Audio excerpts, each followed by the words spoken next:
नमस्कार. आज आपण परत कोविड या विषयावरची आपल्याबरोबर चर्चा करण्यासाठी इथं जमलेलो आहोत. ही करण्याची वेळ 5 महिन्यानंतर आपल्यावरती येते, हे अत्यंत काळजी करण्यासारखं कारण आहे. अनेक दिवसापासून या केसेस वाढत आहेत. विशेष करून नागपूरमध्ये जुलैमधून संख्या जास्त वाढायला लागली आणि विशेष म्हणजे ऑगस्टमध्ये त्याचा ब्लास्ट झाल्यासारखी भावना सर्वांच्या मनामध्ये आज आलेली आहे. त्याला कारणही तसेच आहेत. आपण खूप मोठ्या प्रमाणावरती या महिन्यामध्ये केसेस वाढलेले आहेत आणि विशेष करून डेथ हा वाढतच चाललेला आहे. आणि म्हणून याच्यावरती आपल्याला चिंतन करण्याची गरज आहे, चिंता करण्याची गरज आहे. पाठीमागच्या फेसबुक लाईव्हमध्ये मी हे म्हटलं होतं की परत या विषयावरती बोलण्याची गरज पडू नये, परंतु आज दुर्दैवानं या विषयावरती परत मला बोलण्याची आवश्यकता वाटते आणि गरज पडते. म्हणून आज आपल्याबरोबर या बाबतीत संवाद साधण्यासाठी परत मी आपल्यासमोर आलेलो आहे. आपल्याला माहिती आहे, नागपूरमध्ये पहिली केस 11 मार्च या दिवशी आली. आज ज्यावेळेस आपण 23 म्हणजे 22 तारखेच्या रात्रीपर्यंतचा जर आकडा घेतला तो सर्वसाधारणपणे 17,768 एवढ्या केसेस नागपूर शहरामध्ये 11 मार्चपासून कालच्या रात्रीपर्यंत, काल रात्री 9 वाजेपर्यंत जर आकडा घेतला 17,768 एवढ्या मोठ्या प्रमाणात केसेस, पॉझिटिव्ह केसेस आलेले आहेत. हे केसेस वाढणं ही निश्चितच चिंताजनक बाब आहे. आपल्या सर्वांसाठी आहे, नागरिकांसाठी आहे, शासन प्रशासनासाठी आहे, वेगवेगळे धंदे, इकॉनॉमिक ॲक्टिव्हिटीज, इन्स्टिट्यूशन्स यांच्यासाठी आहे. आणि म्हणून हे का घडत आहे, हा एकदम केसेस का वाढल्या, त्याच्या पाठीमागे असे काय कारणं झाले जेणेकरून ह्या केसेस वाढत चालल्यात आणि विशेष करून डेथ ह्या वाढत आहेत. माझ्या दृष्टिकोनातून डेथ वाढणं हे खूप चिंताजनक आहे. आणि म्हणून यावरती आम्ही दररोज माझ्या लेवलला खूप मोठ्या प्रमाणात विचारविमर्श करत असतो, अधिकाऱ्याबरोबर चर्चा करत असतो. वॉर रूममध्ये याच्यावरती खूप मोठ्या प्रमाणात चर्चा होते. आवश्यक ते मेजर्स आहे डेली बेसिसवरती घेतले जातात, त्याच्यावरती दररोज चर्चा होते. आणि त्याच्यामधून जे निष्पन्न होतं, दररोजचा जो आकडा येतो, ज्या प्रकारच्या केसेस येतात, ज्या प्रकारच्या डेथ होत आहेत आणि त्या बाबतीत आम्ही घेतले जाणारे मेजर्स, याचा परिणाम काय होतो आहे, नागरिक कसा रिस्पॉन्ड करत आहेत, ज्या टेस्ट करतो आहे त्याच्यावरती काय होतं आहे, कोणत्या गोष्टी नवीन करण्याची गरज आहे, कोणत्या गोष्टी वाढवण्याची गरज आहे, कोणत्या बाबतीत इनिशिएटिव्ह घेण्याची गरज आहे आणि कोणत्या बाबतीत नागरिकांनी किंवा इन्स्टिट्यूशननी कोणते पावलं उचलणं गरजेचं आहे, याच्यावरती सर्वसाधारणपणे विचार आपण करत असतो आणि त्या दृष्टिकोनातून आपण काम करत असतो. हे बघत असताना हा जर आपण ट्रेंड बघितला तरी खूप मोठा ट्रेंड आपल्याला लक्षात येईल. गेल्या अनेक दिवसापासून बघितलं तर 2 प्रकारच्या गोष्टी या कोविडच्या माध्यमातून आपल्या लक्षात येतील. एक म्हणजे केसेस वाढणं आणि दुसरा म्हणजे त्याच्या डेथ किती होत आहेत कोविडमुळे हे बघणं. आता हे केसेस वाढणं, पॉझिटिव्ह केसेस, दुसऱ्या बाजूला ते रिकवर होणं आणि तिसऱ्या बाजूला डेथ वाढणं, याचं एक इक्वेशन आहे आणि इक्वेशन आपण समजून घेण्याची गरज आहे. जसा केसेस वाढतील आणि जर केसेसचं प्रमाण रिकव्हरीपेक्षा जास्त असेल तर हे डेंजर आहे.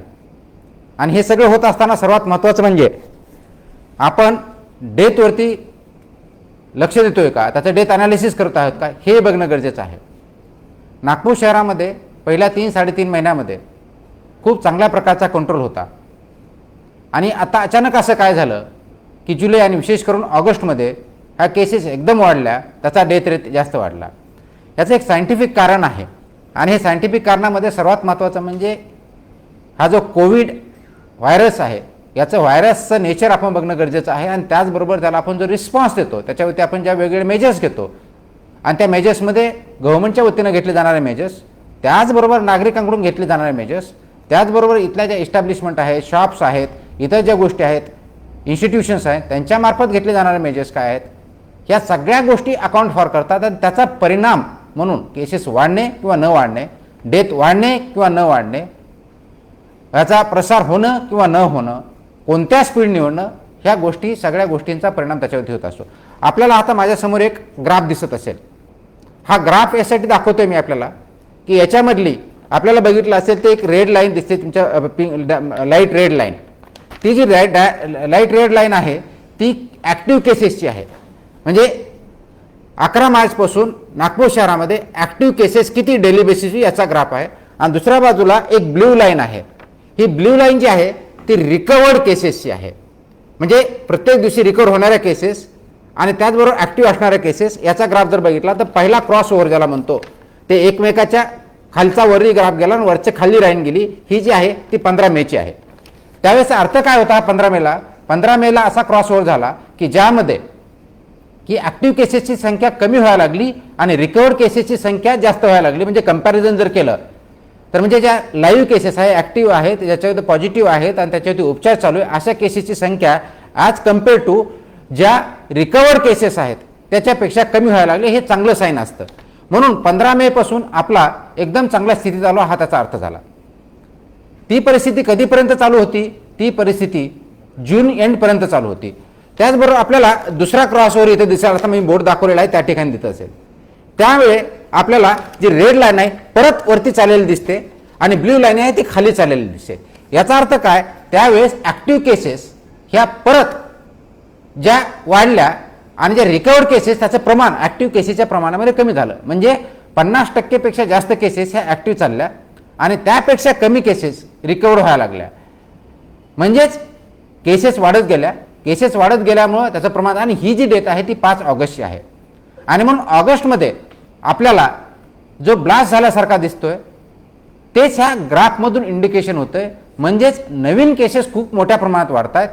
ज्या की आकडा आपला 5, 10, 20 होता तो सर्वसाधारणपणे जुलैमध्ये 40 ते 50 डेली केसेस यायला लागल्या आणि तोच आकडा ऑगस्टमध्ये जर बघितला तो नंतर 350-400 वरती गेला. त्यानंतर सर्वसाधारण 15 ऑगस्टच्या आसपास तो 1000 गेला.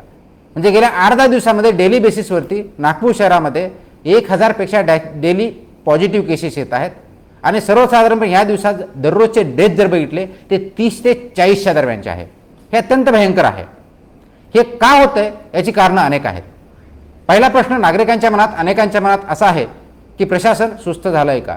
शासनाकडून काही मेजर्स आहेत ते कमी झाले काय ज्यामुळे की ह्या केसेस वाढत आहे? की शासनाने अजून काय केलं पाहिजे ज्या माध्यमातून ह्या केसेस कमी होतील, डेथ कमी होतील? तर आपल्याला सांगायला आणि आपण समजून घेणं आवश्यक आहे. आपल्याला सांगायला आवडेल की शासनाच्या वतीनं प्रशासनाच्या वतीनं कोणत्याही प्रकारची कमतरता आजच्या डेटपर्यंत राहिलेली नाही, इथून पुढेही राहणार नाही. जे मेजर्स शासनाच्या वतीनं प्रशासनाच्या वतीनं महानगरपालिकेच्या वतीनं घेणं अपेक्षित आहे कदाचित त्यापेक्षा जास्त मेजर्स आम्ही प्रोॲक्टिव्हली आजही घेत आहोत.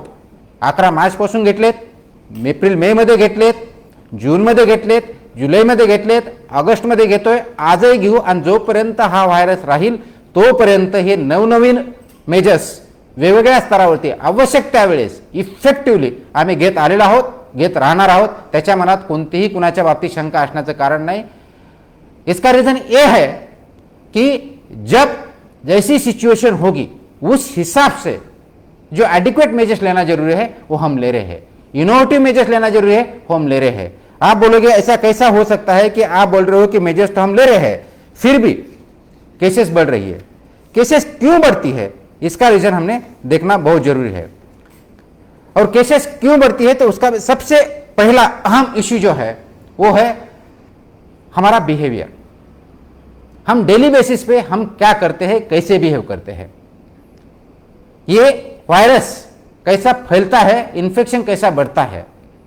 तो आपको पहले हमारा जो इन्फेक्टिविटी रेट है वो सिंगल डिजिट में था.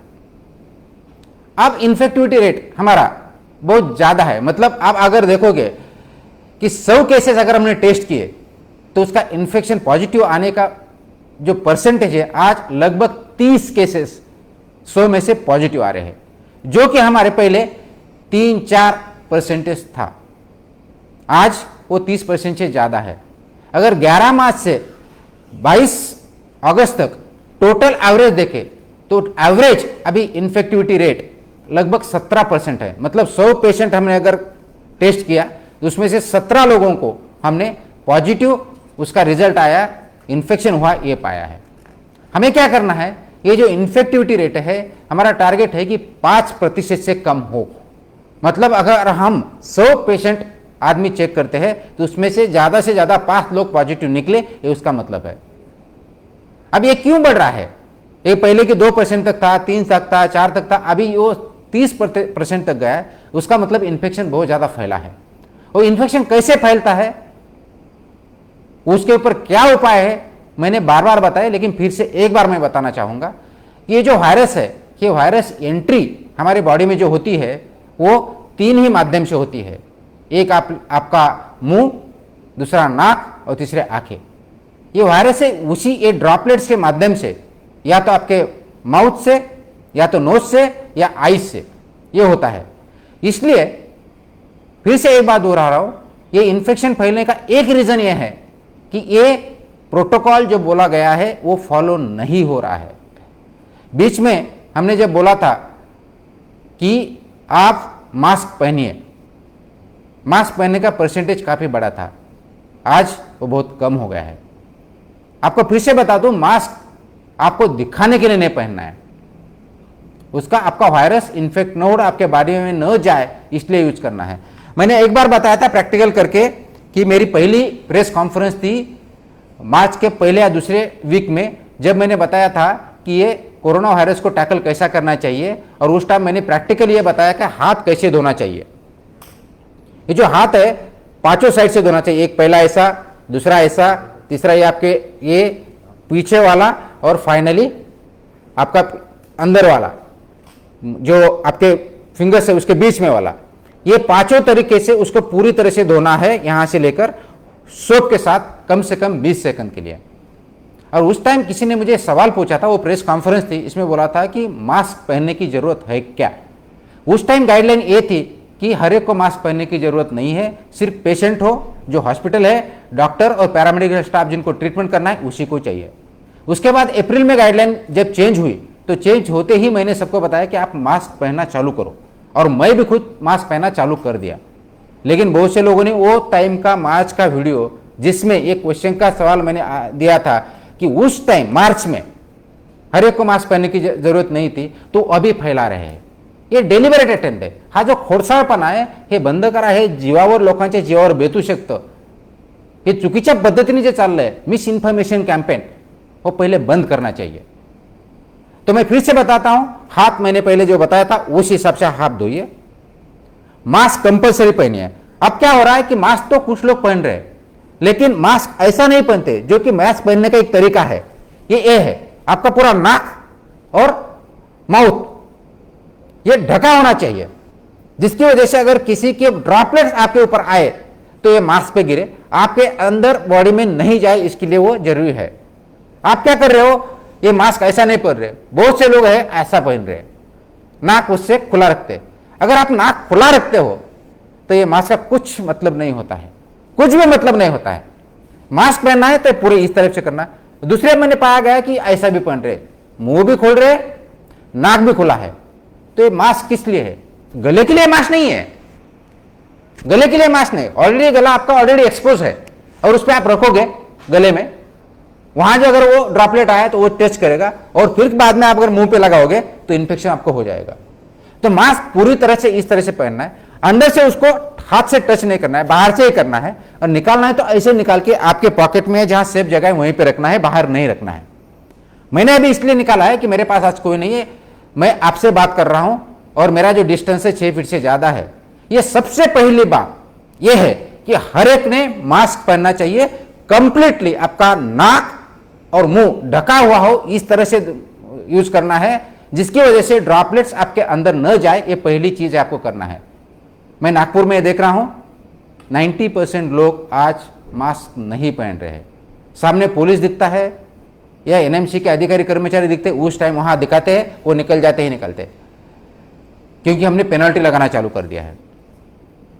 ये पेनल्टी के लिए आप अगर मास्क पहनते हो तो खुद को फंसा रहे हो, आप खुद को फंसा रहे हो, आपण स्वतःला फसवत आहात। स्वतः फसू नका आणि दुसऱ्याचा आणि स्वतःचा जीव धोक्यात घालू नका। हे जोपर्यंत आपण करणार नाही तोपर्यंत आपल्याला प्रॉब्लेम राहतील। आणि म्हणून इन्फेक्शन वाढण्याचं सर्वात महत्त्वाचं कारण काय आहे, तर हे कोविड-19चा मास्क वापरण्याच्या बाबतीतचा जो प्रोटोकॉल आहे तो पाळला जात नाही, हे सर्वात महत्त्वाचं कारण आमच्या समोर आलेलं आहे। आणि म्हणून सर्वांनी माझी परत विनंती आहे, विनंती वा सूचना आहे की घराच्या बाहेर पडताना कंपल्सरी मास्क वापरूनच, मास्क घालूनच आणि तो व्यवस्थितरित्या घालूनच घराच्या बाहेर पडायचं आहे. जोपर्यंत घराच्या बाहेर आहात तोपर्यंत हा मास्क वापरत राहायचं आहे. तो मास्क आपला साध्या कपड्याचा असू शकतो, त्याला वॉश करून आपण वापरू शकता. त्याच्यामुळे ही पहिली खबरदारी घ्यायची आहे. दुसरी खबरदारी आहे की सोशल डिस्टन्सिंग मेंटेनच केलं जात नाही आहे, ॲब्सोल्युटली मेंटेन केलं जात नाही. बाजारामध्ये अगदी एवढ्या मोठ्या प्रमाणात गर्दी, दुकानात एवढ्या मोठ्या प्रमाणात गर्दी. आपण सांगितलं की एका दुकानामध्ये एका वेळेस 5 पेक्षा जास्त व्यक्ती असता कामा नये. 10-10, 20-20 व्यक्ती. रस्त्यावरती बघितलं, फुटपाथवरती भाजीपाल्याच्या होती, खांद्याला खांदा लावून धक्का देऊन अगदी जशी काही ती भाजी कधी उद्या भेटणारच नाही, 5 मिनिटं थांबले तर आपल्याला भेटणार नाही, अशा परिस्थितीमध्ये मार्केटमध्ये जाऊन आपण स्वतःचा जीव आणि दुसऱ्याचा जीव धोक्यात घालतात.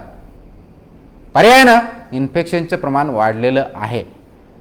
इन्फेक्शन हवेतून आपल्याला पुरपर्यंत जात नाही आहे. 6 फुटापर्यंत आपण जर डिस्टन्स ठेवलं तो ड्रॉपलेट आपल्यापर्यंत येणार नाही. म्हणून सोशल डिस्टन्सिंग महत्त्वाचं आहे. सोशल डिस्टन्सिंगचं नाव आपण डोक्यातून काढून टाकलेलं आहे आणि मास्कसुद्धा वापरणं आपल्या डोक्यातून काढून, मला काही होत नाही हा बिनधास्तपणा आपल्यामध्ये आलेला आहे आणि ते सर्वात महत्त्वाचं कारण आहे इन्फेक्शन वाढण्याचं. अशा प्रकारे वाढत झालं तर हा कंट्रोलमध्ये येणार नाही. तुमचा आणि माझा सर्वांचा जीव धोक्यात घालणार आहे.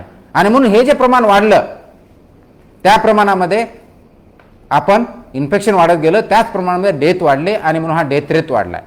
म्हणून आज नागपूर शहरामध्ये ज्या ठिकाणी इतके छोटे डेथ होते, इतके कमी डेथ होते, त्या प्रमाणात एकदम जास्त प्रमाणामध्ये डेथ वाढण्याचं प्रमाण आज आपण 591 डेथपर्यंत पोहोचलेलो आहोत. नागपूर शहरामध्ये ज्याची लोकसंख्या 25 ते 30 लाखाच्या दरम्यान आहे, जे जूनपर्यंत 11 डेथ होते आपले. फक्त 3 जून ज्यावेळेस मिशन बिगिन अगेन सुरू झालं तोपर्यंत फक्त 11 डेथ होते आणि केसेस जवळजवळ फक्त 400 होत्या. आज 17,000 पेक्षा जास्त केसेस, 591 डेथ. ह्याला कारणीभूत कोण? शासन, प्रशासन की नागरिकांचं बिहेवियर? हा प्रश्न प्रत्येकाने स्वतःला विचारण्याची गरज आहे. फक्त शासन मेजर्स घेत नाही म्हणायचं हे बोलून चालणार नाही. प्रत्येकाने स्वतःची जबाबदारी ओळखण्याची गरज आलेली आहे.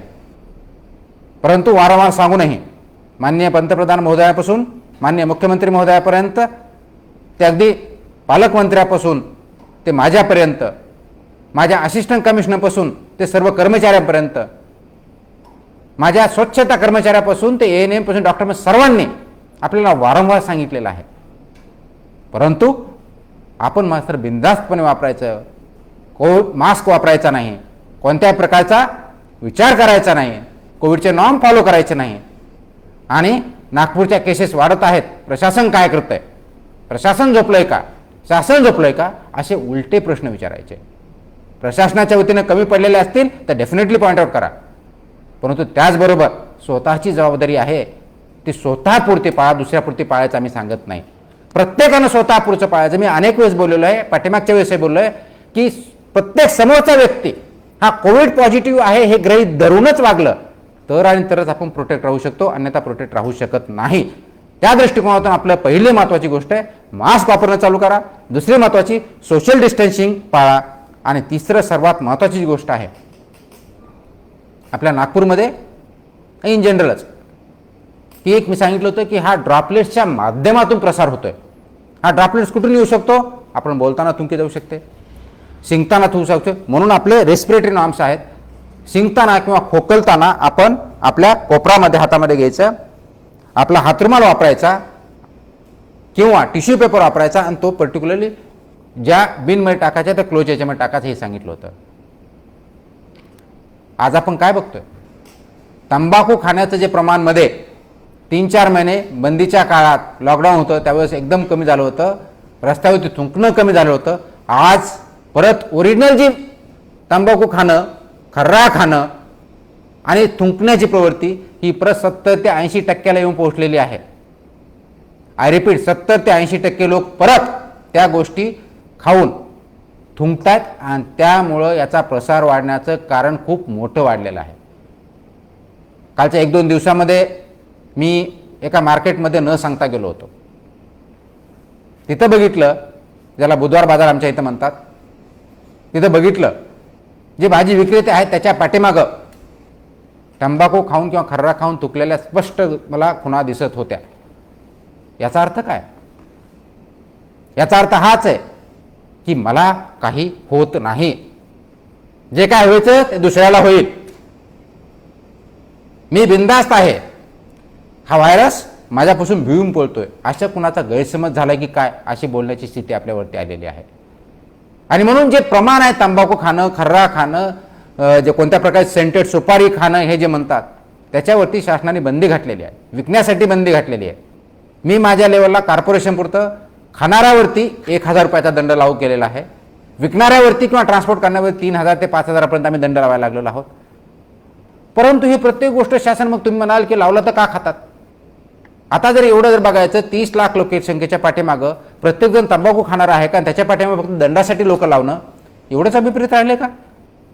म्हणजे नागरिकांनी या बाबतीत स्वतःची जबाबदारी ओळखायचीच नाही. आपण स्वतः तंबाखू खायचं, खर्रा खायचा, थुंकायचं, त्याच्या माध्यमातून प्रसार करायचा आणि वरतून म्हणायचं की कोरोना वाढतोय, प्रशासन काय करतंय, शासन काय करतंय. म्हणजे तुमची प्रत्येक ऍक्टिव्हिटी रेग्युलेटेड पाहिजे, त्या ठिकाणी दंड करणारच पाहिजे. त्या ठिकाणी आपण फोटो काढून किंवा व्हॉट्सअपच्या द्वारे किंवा आमच्या ग्रीव्हन्समध्ये हे टाकता कंप्लेंट, ती चांगली गोष्ट आहे. पण आपण आपले मित्र, आपले आप्तेष्ट, नातेवाईक यांच्या बाबतीत प्रत्येकाने स्वतःच्या कुटुंबापुरतं जरी बघितलं तर 6 लाख जे कुटुंब आहे सर्वसाधारणपणे नागपूर शहरामध्ये, त्यांनी स्वतःच्या कुटुंबापुरतं बघितलं की हे नॉर्म्स पाळायचे, ते सगळेजण नाम पाळू शकतात, परंतु ते करायचं नाही. आणि प्रश्न मात्र विचारायचे की शासन काय करतंय. म्हणजे इंडिव्हिज्युअल बिहेवियर जे आहे त्याच्यामध्ये चेंज करायचा नाही. आपली लाईफस्टाईल जी आहे ती अनेक वेळ सांगितलं ती चेंज करायची, कोविड कंप्लेंट करायची ती करायची नाही, आणि प्रश्न मात्र विचारत राहायचं. हे अंतर्मुख होण्याची गरज आपल्यावरती आलेली आहे.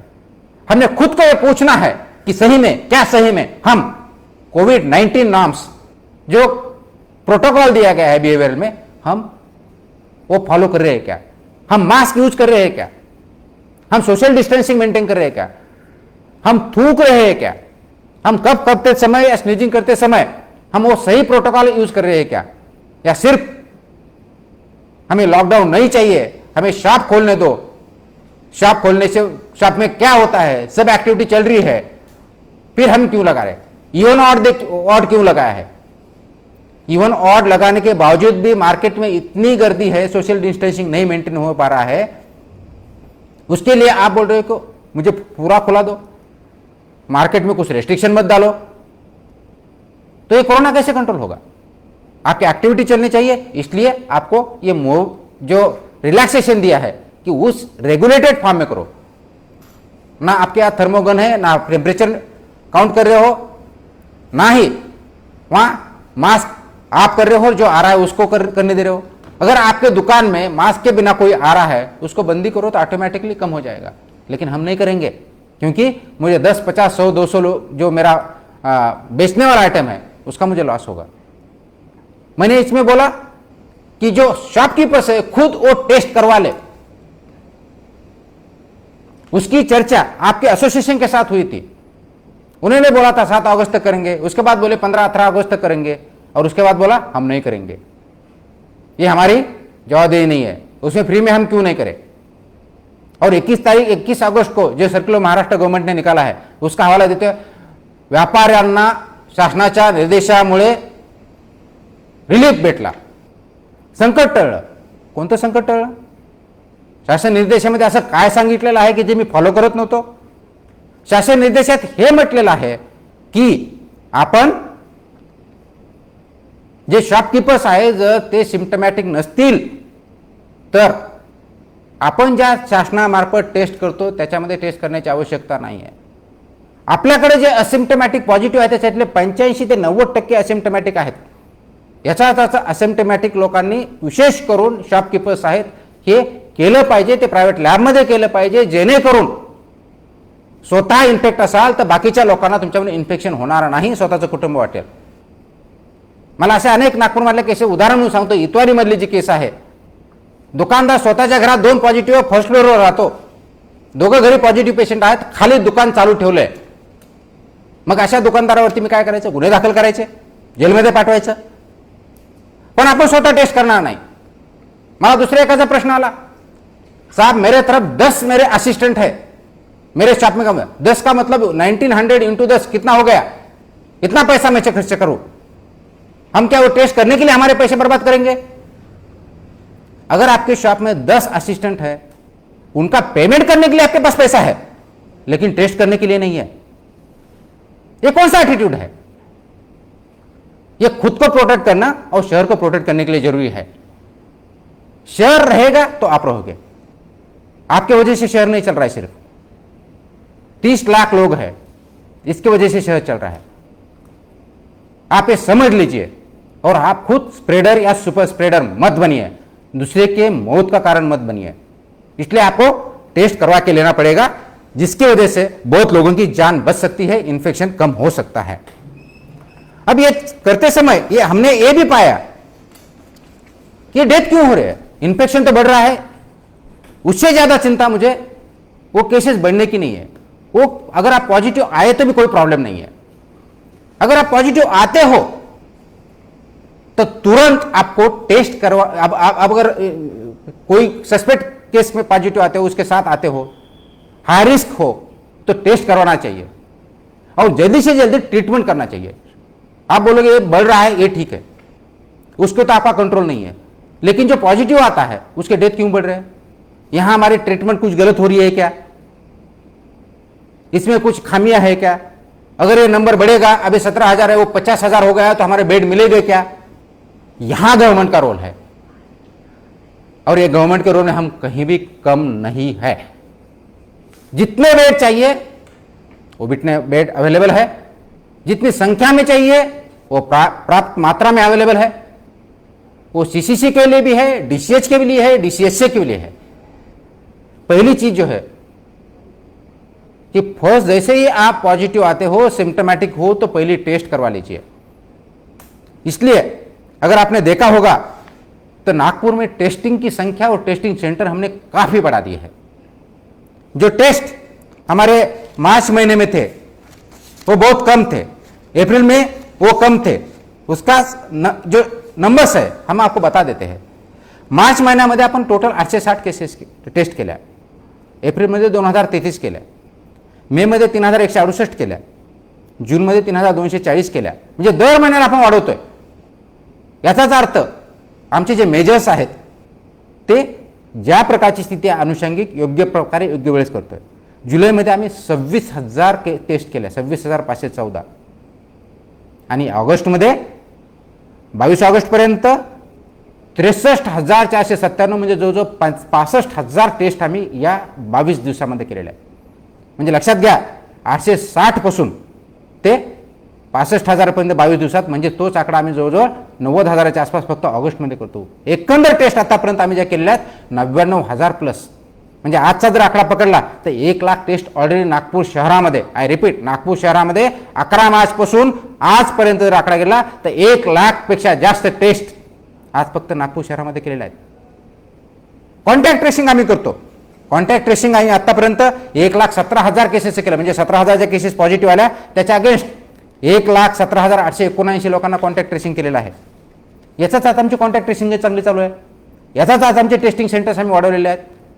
नागपूर कदाचित एकमेव शहर असेल ज्याच्यामध्ये 34 ठिकाणी नागपूर महानगरपालिकेच्या वतीनं, आई रिपीट 34 ठिकाणी, 34 प्लेसेस पे यहां हमने टेस्टिंग चालू कर दी है, वॉकिंग डिस्टेंस पे है, आपके मोहल्ले में है, उसका इस्तेमाल कीजिए, टेस्ट कीजिए।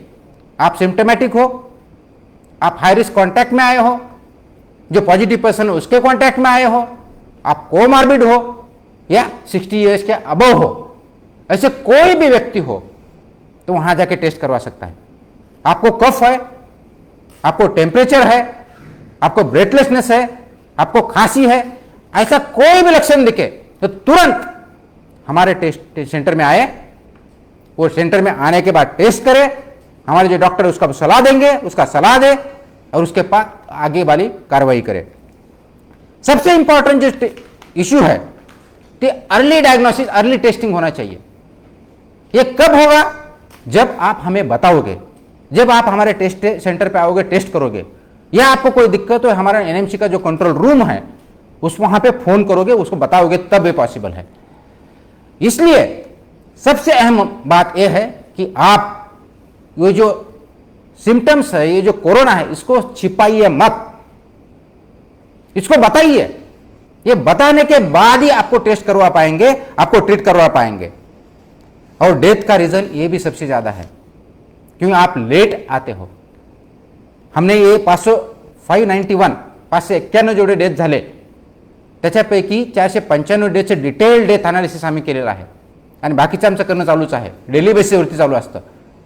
हे 495 डेथ पैकी जर बघितले तर आपल्या लक्षात असं येतं की 300 डेथ जे झालेले आहेत, रिपीट करतो मी, 495 पैकी 300 डेथ्स असे आहेत की जे आपल्याला लक्षणं आल्यापासून, मी रिपीट करतो, लक्षणं आल्यापासून हॉस्पिटलमध्ये ऍडमिट कधी झाले, हॉस्पिटलला कधी गेले, डॉक्टरकडे कधी गेले, तर लक्षणं आल्यापासून 6 दिवसापेक्षा जास्त काळ गेल्यानंतर हॉस्पिटलला किंवा डॉक्टरकडे गेलं आमच्या लक्षात आलेलं आहे। म्हणजे मला आज ताप आला, मी टेस्ट केली नाही, मला 2 दिवस झाले, 3 दिवस झाले, 4 दिवस झाले, 5 दिवस झाले, 6व्या दिवसानंतर मी डॉक्टरकडे हॉस्पिटल गेलो, अशा जर केसेस बघितल्या तर 495 पैकी 300 केसेस डेथ अशा झाले की 6 दिवसानंतर आम्ही हॉस्पिटलला किंवा डॉक्टरकडे गेलो, ज्याच्यामध्ये 6 ते 9 दिवसामधल्या 181 डेथ्स आहेत, 9 दिवसापेक्षा असे 119 आहेत। याचाच अर्थ 495 पैकी 300 डेथ्स ह्या 6 दिवसानंतर रिपोर्ट डॉक्टरकडे गेल्या किंवा हॉस्पिटल गेला, अशा प्रकारचे 60% म्हणजे 60% केसेस ज्यांनी आपल्याला आजार झाल्यानंतर, आपल्याला सिम्पटम्स आल्यानंतर 6 दिवसानंतर गेले। म्हणजेच याचा अर्थ डॉक्टरकडे वेळच भेटला नाही, क्रिटिकल केल्यानंतर गेले। म्हणजेच काय होतंय, हे स्वतः अंगावर काढत आहात, मला काही होत नाहीये, माझं काय होईल, मला हॉस्पिटलमध्ये राहावं लागेल। हॉस्पिटलमध्ये तुम्हाला त्याच वेळेस राहावं लागेल जर तुमच्याकडे सिम्पटम्स असतील तर। सिम्पटम नसतील तर होम आयसोलेशनची पॉलिसी आपण चालू केलेली आहे, ही तुम्हाला जी भीती होती डोक्यातून काढून टाकलेली आहे। क्वारंटाईन कंपल्सरी करणं नाही, होम क्वारंटाईन केलेलं आहे, स्वतःच्या घरी राहायचंय। म्हणून हा जो तुम्ही रोग आपल्यापासून लपवताय ते आमच्यापासून लपवत नाहीत, स्वतःपासून स्वतःला फसवतायत आणि त्याच्यामुळे डेथ होऊ शकतो, तुमच्या कुटुंबातले दुसरे पॉझिटिव्ह होऊ शकतात, ते कॉमॉर्बिड असेल तर त्यांना परत डेथ होऊ शकतो। म्हणून ते अवॉइड करण्यासाठी ह्याच्यासाठी लपवू नका। दुसऱ्या पद्धतीने ह्या 495 डेथ जर बघितलं तर हे लक्षात येतं 495 पैकी 189 असे डेथ आहे की जे हॉस्पिटल आल्यापासून 2 दिवसाच्या आत डेथ झाले। म्हणजेच काय, 48 तासाच्या आत हॉस्पिटल आल्यापासून। याचा अर्थ काय, हे 38% डेथ म्हणजे 189 495 पैकी बघितले तर एवढ्या क्रिटिकल स्टेजला आले की डॉक्टरच्या हातात वेळच नाही, काय करायचं। अनेक वेळा सांगितलं की लवकरात लवकर लक्षण दिसतात टेस्ट करा, डॉक्टरला सांगा, प्रायव्हेट हॉस्पिटलला जा किंवा आमच्या डॉक्टरला सांगा, त्या ठिकाणी या, त्याप्रमाणे जर केलं तर निश्चित आपण याच्यावरती मात करू शकतो, डेथ कमी करू शकतो। माझी प्राथमिकता प्रत्येक जीव वाचवण्याची आहे, तीच प्राथमिकता प्रत्येक नागरिकाची आहे का, हा प्रश्न प्रत्येक नागरिकाने, नागपूरचा असेल किंवा महाराष्ट्रातला असेल किंवा भारतातला असेल, त्यांनी स्वतःला विचारण्याची गरज आहे। ही जोपर्यंत आपण मानसिकता बदलत नाही तोपर्यंत या कोरोनावरती 100% कंट्रोल करणं अवघड जाणार आहे। त्या दृष्टिकोनातून आपला लाईफस्टाईल बदलावी लागेल, आपल्याला ओपन व्हावं लागेल, हे लपून चालणार नाही, खपून चालणार नाही, तर आपल्याला पुढे येऊन टेस्ट करावे लागतील। म्हणून पहिली गोष्ट काय केली पाहिजे, ताप, खोकला, सर्दी, गळ्यात खवखव किंवा श्वास घेण्यात त्रास होत आहे ते इमिजिएटली आपण टेस्ट करून घ्या। मनपाच्या याच्यामध्ये 34 ठिकाणी आहेत, प्रायव्हेट लॅबला असेल तर प्रायव्हेट लॅबला जा, आपले जे हॉस्पिटल आहे त्या ठिकाणी जा, परंतु टेस्ट करा। पॉझिटिव्ह आलात, सिम्पटम नाही आहेत, होम आयसोलेशन ठेवा, घरी राहा स्वतःच्या। सिम्पटम नसतील, सिम्पटम असतील तर डेफिनेटली डॉक्टरचा सल्ला घ्या, डॉक्टर सांगतात त्याप्रमाणे घ्या। आम्हाला अशा प्रकार आढळतात की जे सिम्पटमॅटिक पेशंट आहेत ते आम्हाला सांगत नाहीत आणि ज्यांना सिम्पटम नाहीत आम्हाला हॉस्पिटलमध्ये बेड पाहिजे म्हणून वारंवार फोन करतात, ज्यांना की आवश्यकता नाही आहे। आपल्याला व्हिडिओ कॉन्फरन्सच्या माध्यमात आपण एक ॲप डाउनलोड करा, त्या ॲपचं नाव आहे ओपीडी, याच्यामध्ये ई संजीवनी ओपीडी। हा जर ॲप डाउनलोड केला, कुणीही करा, त्याच्यावरती व्हिडिओ काउन्सिलिंग अप्लाय केलं जातं, डाउनलोड करा, डॉक्टरची अपॉइंटमेंट भेटते, त्याच्याशी आपण बोलू शकता, लक्षणं काय ते सांगू शकता, ते आपल्याला ॲडवाइस करू शकतात। हे जर केलं तर आपला कोणता फिजिशियन फिजिकली जाण्याची गरज नाही. आपला कोण डॉक्टर असेल तर हा ई संजीवनी ओपीडी ॲप डाउनलोड करा. तो गुगल प्ले स्टोअरवरती आहे, दुसऱ्याही स्टोअरवरती आहे, त्याच्यामध्ये तो डाउनलोड करा. ते डाउनलोड करून त्याच्यामध्ये आपले डिटेल्स भरा. अपॉइंटमेंटचं त्याच्यामध्ये अपॉइंटमेंट टाका. ती वेळ येईल त्या वेळेस आपल्याला व्हिडिओ कॉल करायचा आहे. समोर डॉक्टर असतील, आपलं काय लक्षण आहे ते सांगा, आपल्याला काय वाटतं ते सांगा, ते काउन्सिलिंग करतील. जेणेकरून आपल्याला कोणत्या डॉक्टरकडे जाण्याची गरज नाही, फीस देण्याची गरज नाही. ई संजीवनी ओपीडी हा ॲप डाउनलोड करा. त्याच्या माध्यमातून आपल्या शंका दूर केल्या जातील. पहिले हे झाल्यानंतर, ही चाचणी केल्यानंतर आपण हे बघितलं पाहिजे की आपण फक्त एवढे लक्षण असलेले नव्हे, तर पॉझिटिव्ह व्यक्तीच्या संपर्कात आपण आला असाल तर त्या व्यक्तीच्या संपर्कात आलेल्या सर्वांनी टेस्टिंग करून घ्या. त्याचबरोबर ज्या व्यक्ती दुर्धर आजार आहेत, मधुमेह आहे, उच्च रक्तदाब आहे, किडनीचे आजार आहे, टीबी आहे, ज्याला कोमॉर्बिड कंडिशन म्हणतो, असे कोणतेही व्यक्ती असतील त्यांनीही स्वतःला टेस्ट करून घेणं गरजेचं आहे. ते टेस्ट करून घ्या. आणि सर्वात महत्त्वाचं म्हणजे आपल्या ज्या डेथ झालेल्या आहेत त्या डेथपैकी 591 ज्या केसेस डेथ आहेत आपल्या, त्यापैकी 85% पेक्षा जास्त डेथ हे कोमॉर्बिड कंडिशन आहेत. म्हणजे कोरोना तर झालाच, पण त्यापैकी 85% हे कोमॉर्बिड आहे, ज्यांना रक्तदाब आहे, त्याचबरोबर डायबिटीज आहे, हार्टचे काही डिजीज आहेत किंवा इतर आहे, टीबी आहे. माझी विनंती अशी आहे की ह्या सर्व प्रकारच्या व्यक्तींनी ज्यांना कोमॉर्बिड आहेत, आपण आजारी आहोत, कोणत्या कोणत्या कारणाचा आजारी आहे, स्वतःच्या डॉक्टरला जाऊन भेटा. आपल्याला कोविड झाला असेल किंवा नसेल, स्वतःच्या डॉक्टरला जाऊन भेटा, त्यांच्याशी सल्ला मसलत करा, टेस्ट करून घ्या आणि त्यांच्या सल्ल्यानुसार पुढचं आपलं वागणं जे आहे ते चेंज करा. कारण ह्या कोमॉर्बिड कंडिशनला जर झालं तर कंट्रोल करणं, कोरोना झाला तर कंट्रोल करणं खूप अवघड होतं, वेळ आपल्याकडे राहत नाही. म्हणून आपण ताप आहे की नाही, खोकला आहे की नाही हे लक्षणं न बघता कोमॉर्बिड जेवढे पेशंट्स आहेत, जेवढे नागरिक आहेत, नागपुरमध्ये असतील, महाराष्ट्रातले असतील, इंडियातले असतील, जहाँ जहाँ की हो, जो भी कोमॉर्बिड हो, आपके डॉक्टर के पास जाइए. वो चाहे वो आपका गवर्नमेंट का डॉक्टर हो, एनएमसी का हो, कारपोरेशन का हो, प्राइवेट हो, उसके पास जाइए, चेकिंग करवा लीजिए और टेस्ट करवा लीजिए. जब तक हम ये करेंगे नहीं, जब लक्षण आए तब देखेंगे. ये नहीं होना चाहिए कोमॉर्बिड केसेस के बारे में. फिर से मैं दोहरा रहा हूं, कोमॉर्बिड केसेस है तो आपको टेस्ट करवाना ही है. आपको टेम्परेचर है नहीं है वो देखना नहीं है. कंपल्सरी आपके डॉक्टर के पास जाओ, उनका सलाह लो, उसके बाद टेस्ट करवा लो और डॉक्टर की सलाह की तरह से आप आगे जाइए. आता एक सर्वात महत्त्वाचा इश्यू होतो की ज्यावेळेस आम्ही कंपल्सरी इन्स्टिट्यूशनल क्वारंटाईन करत होतो, प्रत्येक पॉझिटिव्ह पेशंट असिम्टमॅटिक असेल तरी हॉस्पिटलमध्ये देत होतो, त्यावेळेस ही मागणी होती की नाही आम्हाला विनाकारण हॉस्पिटलमध्ये ठेवलं जात आहे, आम्हाला काही लक्षण नाही आहेत, MLA हॉस्टेलला क्वारंटाईन केलं जातं आहे, आम्हाला जेवण व्यवस्थित भेटत नाही वगैरे वगैरे वगैरे. म्हणून आम्हाला होम क्वारंटाईन केलं पाहिजे. ICMRच्या गाईडलाईन होम क्वारंटाईनच्या आहेत, होम आयसोलेशनच्या आहेत, का पाळल्या जात नाहीत. म्हणून जसे संख्या वाढली आणि जशी डिमांड वाढली त्यावेळेस मी निर्णय घेतला की नाही आता इथून पुढे आपण होम आयसोलेशन आणि होम क्वारंटाईन करूयात. काय झालं, आता आम्हाला मागणी येते की तुमचे डॉक्टर आमच्या घरी येत नाहीत. होम आयसोलेशनच्या गाईडलाईन क्लिअर आहे की ज्या माणसाला, ज्या व्यक्तीला पॉझिटिव्ह आला तरी असिम्टमॅटिक आहे, त्याला कोणतेही लक्षणं नाही आहेत किंवा माइल्ड सिम्टम आहेत, त्यांना होम आयसोलेशन अलाउड आहे. त्यांनी काय करायचंय तर दिवसातून 2 वेळेस 12-12 तासाच्या गॅपने पहिली गोष्ट करायची की टेम्परेचर घ्यायचंय. ते थर्मोमीटर विकत घ्या, त्या थर्मामीटरनी आपलं टेम्परेचर घ्या. ज्याचं टेम्परेचर 98.4 किंवा जे आपला थर्मल गन जर म्हणतात त्या दृष्टीनं 98.4 फॅरेनहीट ज्याला म्हणतो, त्यापेक्षा खाली असेल तर तुम्हाला टेम्परेचर नाही आहे. बऱ्याच जणांचं मला विचारलं होतं मला 97 आहे, 98 आहे, त्याला टेम्परेचर म्हणत नाही. जसं तुमचं टेम्परेचर 99च्या वरती चालू होतं त्याला टेम्परेचरकडे जातो असं म्हणतो, आणि 100च्या पुढे गेलं म्हणजे तुम्ही खूप टेम्परेचरमध्ये आहात. ज्याही व्यक्तीला टेम्परेचर 100च्या आसपास आहे त्यांनी कंपल्सरी हॉस्पिटलला जायचं आहे, डॉक्टराकडे जायचं आहे. NMCच्या कॉल सेंटरला करा, तुम्हाला मदत पाहिजे आम्ही त्या ठिकाणी हॉस्पिटल ॲडमिशन करून देऊ.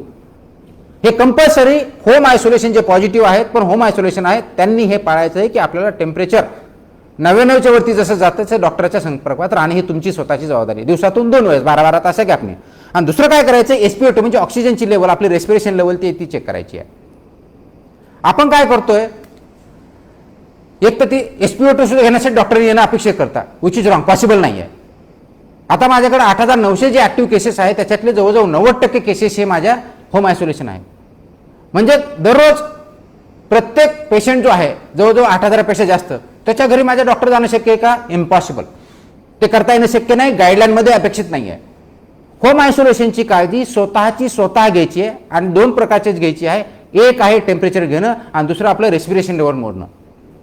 त्यासाठी आपल्याला SpO2 आहे ते मोजायचं आहे. त्यासाठी ते इन्स्ट्रुमेंट आहे ते 500-550 रुपयाचं येतं. ते प्लीज घ्या, विकत घ्या. जे कोणी पॉझिटिव्ह आले त्यांनी घ्या. आणि आपलं जे मिडल फिंगर आहे ते कोणत्या हातात असू शकतं, डाव्या किंवा उजव्या, ते मिडल फिंगरमध्ये ते ठेवा. पण हे लावताना आपण जेव्हा सॅनिटाईज करतो ते सॅनिटाईज केल्यानंतर एक 2-3 मिनिटं थांबा. आपलं बोट किंवा ती मशीन सॅनिटाईज करा, 2-3 मिनिटं थांबा, त्याला ड्राय होऊ द्या, त्यानंतर टाका. कारण तुम्ही ज्यावेळेस ओल्यामध्ये ठेवता त्यावेळेस त्याचं रिडिंग वेगळं येऊ शकतं. म्हणून त्याची एक पद्धत आहे, ते मधल्या बोटामध्ये घ्या, ड्राय झाल्यानंतर त्याला लावा आणि ते लावल्यानंतर कमीत कमी 1 मिनिट ठेवा, का त्याचं रिडिंग व्हेरिएट होत जातं. तुम्ही लगेच सांगितलं की 70 दिसलं समोरचं, चालू झालं सेकंदाला, की लगेच मला 70 झाला घाबरून होता फोन करता. पहिलं थांबा, शांतपणे बघा, ते आपल्या बोटामध्ये लावा, 1 मिनिट ठेवा आणि at the end of 1 minute जी रिडिंग असेल ती मान्य करा. ती जर रिडिंग तुमची सर्वसाधारणपणे 95च्या खाली जात असेल तर परत आणखी थोड्या वेळाने घ्या, जेणेकरून आपल्याला कळेल की तीच रिडिंग आहे. 1 मिनिटाच्या शेवटला जी रिडिंग असेल ती आणि 95च्या खाली असेल तर आमच्या कंट्रोल रूमला फोन करा. कंट्रोल रूम आपल्याला नंबर आहे. आपल्या होम आयसोलेशनच्या बाबतीत डेडिकेटेड लाईन आपण केलेली आहे. आता ती डेडिकेटेड लाईन कोणती आहे तर ती 2545473. मी रिपीट करतो, 2545473. याच्या 10 वेगवेगळ्या लाईन दिलेल्या आहेत. त्याच्यामुळे ॲट अ टाइम 10 लोकांनी जर फोन केला तर त्याच्यावरती आपला चालू शकतो. तर ह्या लाईनमध्ये होम आयसोलेशनच्या बाबतीत आपल्या तब्येतीच्या बाबतीत काहीही प्रॉब्लेम आला तर 2545473 ह्या नंबरवरती फोन करा, आपल्याला गायडन्स भेटेल आणि त्यांच्या गायडन्सनुसार पुढची कारवाई करण्यात येईल. आता हे जर केलं तर होम आयसोलेशन, परत सांगतो, पॉझिटिव्ह आल्यानंतर 10 दिवस होम आयसोलेशन. त्याच्यामध्ये आपलं ट्रीटमेंट काय ती मी सांगतो, कुणाला विचारण्याची गरज नाही. मी परत रिपीट करतो, काही प्रॉब्लेम, आपला पहिली गोष्ट टेम्परेचर मोजायचं आहे, दुसरी गोष्ट आपलं रेस्पिरेशन लेवल मोजायचं आहे, दिवसातून 2 वेळेस करायचं आहे. टेम्परेचर 99च्या पुढे चाललं की डॉक्टरचा सल्ला किंवा NMC कंट्रोल रूमला फोन करायचा आहे. रेस्पिरेशन लेवल 95च्या खाली चाललं तर ते करायचं, पण ते करताना व्यवस्थित करायचं आहे आणि आपला कंट्रोल रूमचा नंबर दिला आहे. आता हे नसताना 10 दिवस आपल्याला कोणत्या औषधं घ्यायचे आहेत तर आपण औषधं फक्त खालचे 2च घेते, बी कॉम्प्लेक्स आणि झिंक. बी कॉम्प्लेक्सची टॅबलेट आणि झिंकची टॅबलेट दिवसातून 2 वेळेस घ्यायची आणि व्हिटॅमिन सी, ह्या 2च औषधं आहेत 10 दिवसात, सकाळी संध्याकाळी 2 वेळेस. बी कॉम्प्लेक्स प्लस झिंक याचं एक कॉम्बिनेशन घ्यायचं, ती आणि व्हिटॅमिन सी अशा 2 टॅबलेट सकाळी 1 आणि संध्याकाळी 10 दिवसासाठी घ्यायच्यात. त्याच्या व्यतिरिक्त याला कोणतंही वेगळं औषध नाही. हे जर प्रोटोकॉल फॉलो केला तर आपल्याला खूप चांगल्या पद्धतीने होऊ शकेल. 10व्या दिवशी आपल्याला कोणतेही लक्षण नाही तर तिथून पुढचे 7 दिवस क्वारंटाईन राहायचंय. आय रिपीट, 10 दिवसानंतर पुढचे 7 दिवस होम क्वारंटाईन राहायचंय आणि ते सेल्फ ऑब्झर्वेशन करत राहायचंय. कारण टेम्परेचर 10 दिवसानंतर काही लोकांना येऊ शकतं. आमच्याकडे अशा 4 ते 5% केस आहेत की 10 दिवसापर्यंत कोणतेही सिम्पटम नाही आहेत, पण 10 दिवसानंतर आपल्याला टेम्परेचर येऊ शकतं. आमचा कंट्रोल रूम आहे, त्या ठिकाणी कॉन्टॅक्ट करायचं आणि त्यानुसार आपल्या पुढची जी ट्रीटमेंट घ्यायची त्या दृष्टीने आपल्याला काम करायचं. या पद्धतीनं जर आपण काम केलं तर खूप चांगल्या पद्धतीने याच्यामध्ये मदत होऊ शकते, कंट्रोल होऊ शकतो. त्या दृष्टीने आपल्याला जायचंय, त्या दृष्टीने आपण काम केलं पाहिजे. एक महत्त्वाचा मुद्दा अशा लक्षात येतोय की आता वॉक इन पेशंट डायरेक्टली हॉस्पिटलमध्ये जाणारे खूप दिसतात आम्हाला. एक सर्वसाधारणपणे 10% पेशंट जे आहेत स्वतः टेस्ट करून घेतात, पॉझिटिव्ह आला की डॉक्टरकडे जातात, हॉस्पिटलला जातात, मग गव्हर्नमेंट मेडिकल कॉलेज असेल, प्रायव्हेट असेल त्या ठिकाणी जातात.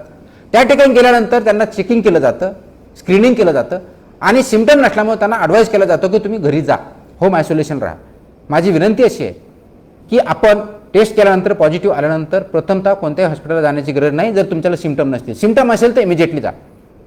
आमच्या कंट्रोल रूमला मी जो नंबर दिला आहे त्याच्यामुळे सेंट्रल ॲडमिशनसाठी, म्हणजे ॲडमिशन पॉझिटिव्ह केसेस जे आहेत त्यासाठी आपण सेंट्रल डेस्क तयार केला ॲडमिशनसाठी, सेंट्रलाइज डेस्क. म्हणजे नागपूर महानगरपालिकेअंतर्गत कोणत्याही ठिकाणी कोविडचा जर पेशंट तुम्हाला अडचण येत असेल ॲडमिशनच्या बाबतीत तर हा नंबर आहे 2567, आय रिपीट 2567-021. या नंबरवरती फोन केला तर ॲडमिशनच्या बाबतीत आपल्याला गायडन्स केलं जाईल, कोणत्या ठिकाणी किती व्हॅकन्सी सांगितलं जाईल, त्या ठिकाणी ॲडमिशन दिलं जाईल.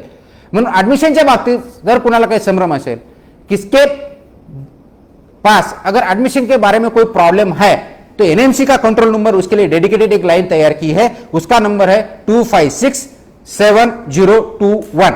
I repeat 2567 7021। ये नंबर पे फोन करने के बाद आपको गाइड किया जाएगा कि कौन से हॉस्पिटल में आपको एडमिट किया जाएगा। ये जो 10% वॉकिंग पेशेंट है उनका मेरा एडवाइस है कि जब तक आपको सिम्टम नहीं है वहां एडमिट होने के लिए मत जाइए। उसका रीजन ये है कि हाँ ऑलरेडी पॉजिटिव पेशेंट है, आपके साथ वहां जाओगे, आपके साथ कोई रहेगा और ऑलरेडी इन्फेक्टिविटी है, पॉसिबिलिटी है कि आपके साथ जो गए हैं उनको इन्फेक्शन नहीं है, ज्यादा इन्फेक्टिविटी नहीं है, आपको ज्यादा इन्फेक्टिविटी नहीं है, वहां जाने के बाद आपको इन्फेक्शन बढ़ सकता है।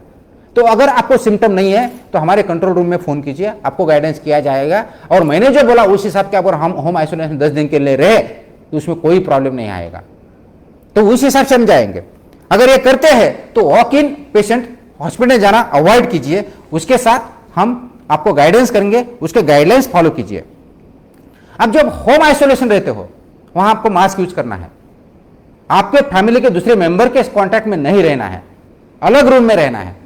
आप बोलोगे हमारे पास अलग रूम नहीं है, अगर आपके पास अलग रूम नहीं है तो उसके लिए हमारे सीसीसी सेंटर्स अवेलेबल है, कोविड केयर सेंटर्स। आपको घर में प्रॉब्लम है, आप हमारे यहां आइए, वहां पे रहिए, हमारे वहां डॉक्टर भी है, वहां बेड भी है, खाना भी है, कोई चार्ज भी नहीं है। अगर आपको हमारे यहां नहीं रहना है, होटल में पेड सीसी हमने तैयार किए, सीसीसी 8 होटल हमारे पास तैयार है, उनके पास 300 बेड की कैपेसिटी है, वहां पे करके रह सकते हो। 2000 to 2500 3000 के लगभग वहां चार्ज हर दिन का रहता है, वहां डॉक्टर भी रहते हैं, मॉनिटर भी करते हैं। या तो या वो सीसी में रहिए या पेड सीसी में रहे, लेकिन कोई भी असिम्टोमेटिक पेशेंट या माइल्ड सिम्टोमेटिक कोई हॉस्पिटल में नहीं जाएगा। अगर आप घर पे रहते हो, मास्क यूज करते हो तो मास्क कहीं भी मत फेंकिए। जो आपके हम नॉर्मल मास्क यूज कर रहे हैं सिटीजन्स, वो मास्क इधर उधर फेंकना आदत सी हो गई, उसके वजह से इन्फेक्शन बढ़ सकता है। तो आप एक अलग सा जो डिस्पोजल है वो एक रखिए। हमारी जो वैन हर दिन आपके जो गार्बेज व्हीकल आता है उसमें अलग तरीके से ये जो मास्क यूज किए हैं उसमें दीजिए, तो उसका मिक्सिंग नहीं होगा, उसकी वजह से इन्फेक्शन नाही बढ़ेगा। म्हणून जे मास्क आहेत ते एक वेगळ्या बॅगेमध्ये ठेवा। दररोज जी घनकचराची गाडी येते त्या ठिकाणी वेगळ्या पद्धतीने द्या, त्याच्यामुळे कलेक्ट होईल आणि इन्फेक्शन वाढणार नाही, ही आपल्याला काळजी घ्यायची आहे। तिसरा एक जो आम्ही टेस्ट बोलतोय, एका बाजूला लोक टेस्टच करायला तयार नाही आहेत। आता आम्ही दररोज गेल्या 10 दिवसामध्ये बघितलं तर दररोज जे आज पॉझिटिव्ह येतात त्याला आम्ही इंडेक्स पर्सन मानतो आणि त्याचे कॉन्टॅक्ट ट्रेसिंग चालू करतो। दररोज 8 ते 10,000 लोकांपर्यंत आम्ही पोहोचतो।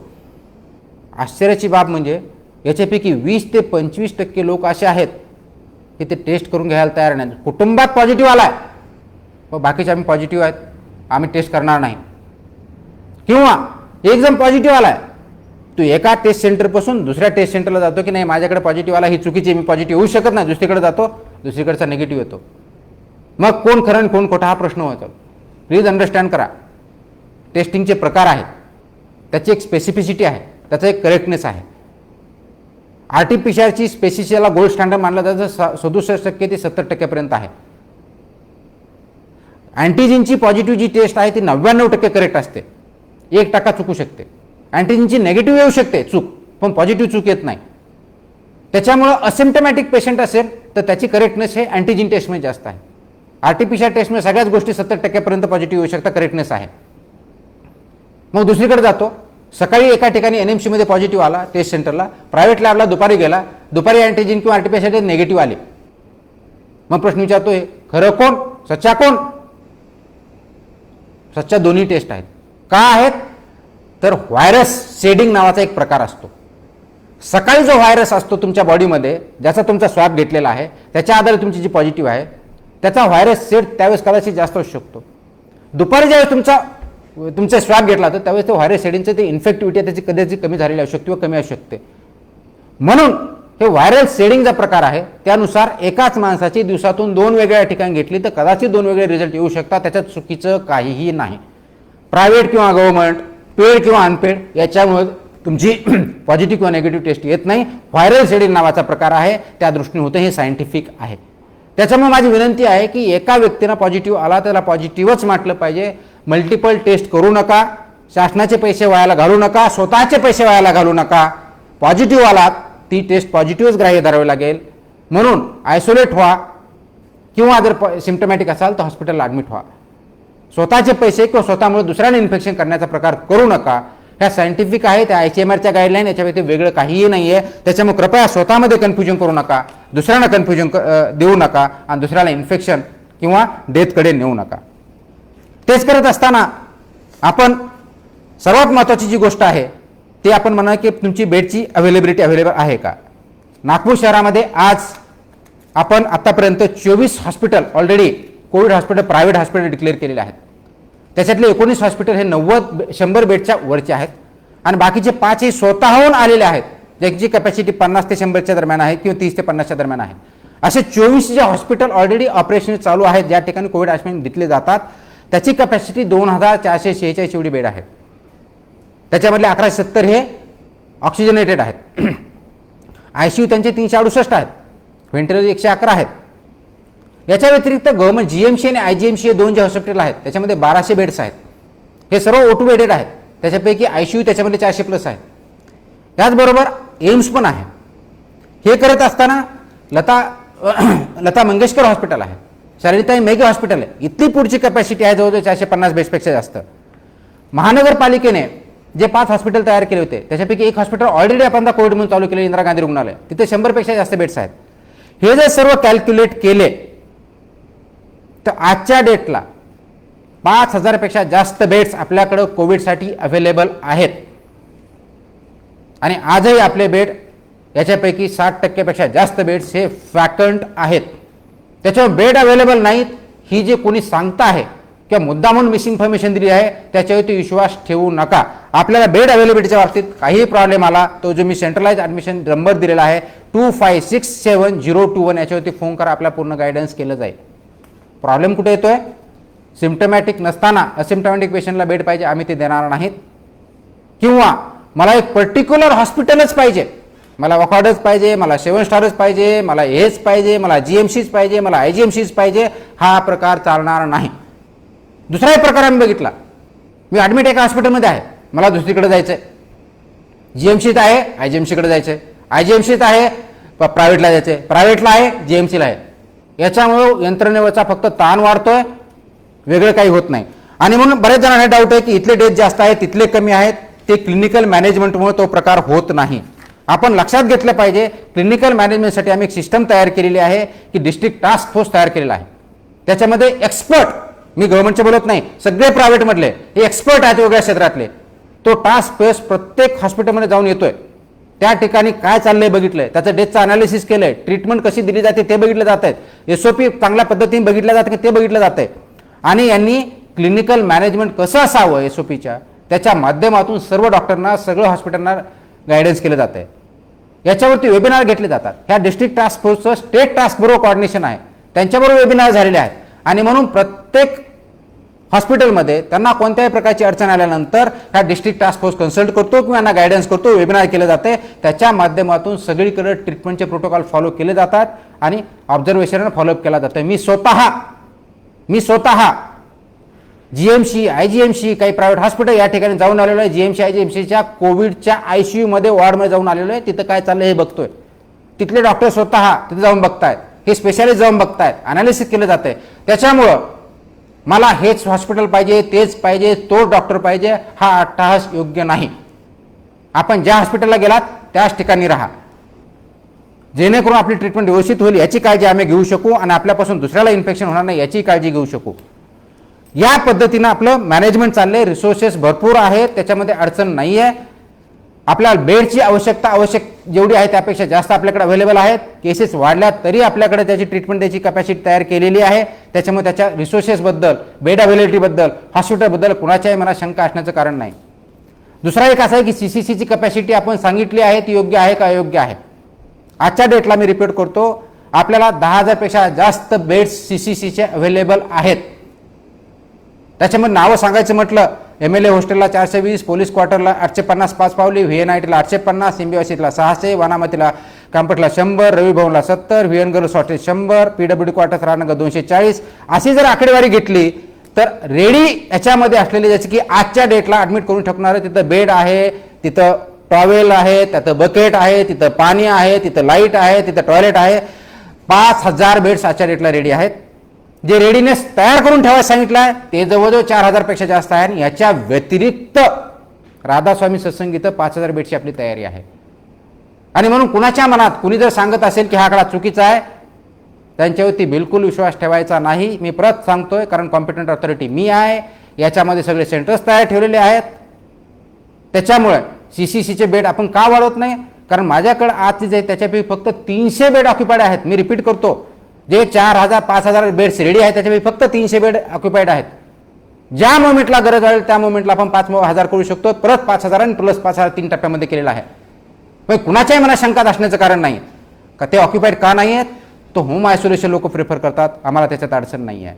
आणि म्हणून CCCच्या बाबतीत आपली कॅपॅसिटी आहे, बेडच्या बाबतीत आहे, क्रिटिकल केअरच्या बाबतीत आहे. गरज आहे आपल्या सर्वांच्या सहकार्याची, गरज आहे आपण नॉर्म्स फॉलो करण्याची, गरज आहे आपल्याला होम आयसोलेशनच्या गाईडलाईन पाळण्याची. आणि सर्वात महत्त्वाची गरज आहे, हा आजार याला छुपवायचं नाही आहे, याला अडवायचं नाही आहे. अडवायचं म्हणजे तुमच्यापर्यंत येऊ द्यायचं नाही आहे, दुसऱ्याला पसरवायचं नाही आहे. पण आला तर हा 100% टेस्ट करून घ्यायचं आहे. टेस्ट केलं, ट्रीटमेंट घ्यायची आहे. आणि हे वेळेत केलं तरच आपला डेथ आम्ही अवॉइड करू शकतो. डॉक्टर्स आपल्याला मदत करू शकतात. शेवटच्या मोमेंटला आला ते चालणार नाही. म्हणून विनंती ही आहे, आम्ही आमचे पराकाष्ठाचे प्रयत्न करत आहोत. लक्षात घ्या, गेल्या 5.5 महिन्यापासून माझे सर्व डॉक्टर्स, माझ्या सर्व पॅरामेडिकल स्टाफ, ANM, आशा वर्कर, माझे स्वच्छता कर्मचारी एकही सुट्टी घेतलेली नाही. दिवस आहे की रात्र नाही बघितलेलं नाही आहे. कोविड आहे की नॉन कोविड बघितलेलं नाही. पाऊस आहे की ऊन आहे बघितलेलं नाही आहे. कोणता सण नाही आहे. आपल्यासाठी राबतायत. त्याच्यातल्या काही जणांना स्वतःचे बळी गेलेले आहेत, आपल्यासाठी गेलेले आहेत. मात्र आपण आपलं सहकार्य करतोय की नाहीत आमच्यासाठी करायचं नाही आहे. समाजावरती उपकार करायचे नाही आहेत. स्वतः आणि स्वतःच्या कुटुंबासाठी आणि स्वतःच्या जगण्यासाठी हे बिहेवियरल चेंजेस आपल्याला करावे लागतील. आपलं बिहेवियर चेंज करावं लागेल. आणि म्हणून त्या दृष्टिकोनातून आपण जर हे सगळे नॉर्म्स पाळले तर कोरोनावरती कंट्रोल डेफिनेटली येऊ शकतो. आता सणासुदीचे दिवस आहेत, परत गर्दी करणार, परत केसेस वाढणार, परत आपण म्हणणार लॉकडाऊन करा. लॉकडाऊन हे स्वतःच्या विचाराचं करू नका, स्वतःच्या बिहेवियरचं करू नका. लॉकडाऊन ह्या व्हायरसला करायचं आहे. आणि त्या व्हायरसला लॉकडाऊन करायचं असेल तर कोविड नॉर्म्स पाळून, सोशल डिस्टन्सिंग, मास्क वापरून, ट्रीटमेंट वेळेवर घेऊन, टेस्टिंग वेळेवर करून या कोरोनाचं लॉकडाऊन करूयात, कोरोना हद्दपार करूयात. म्हणून आपल्याला विनंती आहे, स्वतःसाठी, स्वतःच्या कुटुंबासाठी जगा. त्यांच्यासाठी हा व्हायरस आपल्यामध्ये येऊ देऊ नका आणि आपल्यापर्यंत दुसऱ्यापर्यंत जाऊ देऊ नका. आणि ज्यांना झालाय त्यांना वाईट टाकू नका. आपल्याला फिजिकल डिस्टन्सिंग ठेवायचं सांगितलेलं आहे, इमोशनल आणि सोशल डिस्टन्स ठेवायचं बंद करायचं सांगितलेलं नाही आहे. ते आपल्या समाजाचा घटक आहेत. कोरोना झाला म्हणून त्यांनी पाप नाही केलेलं आहे.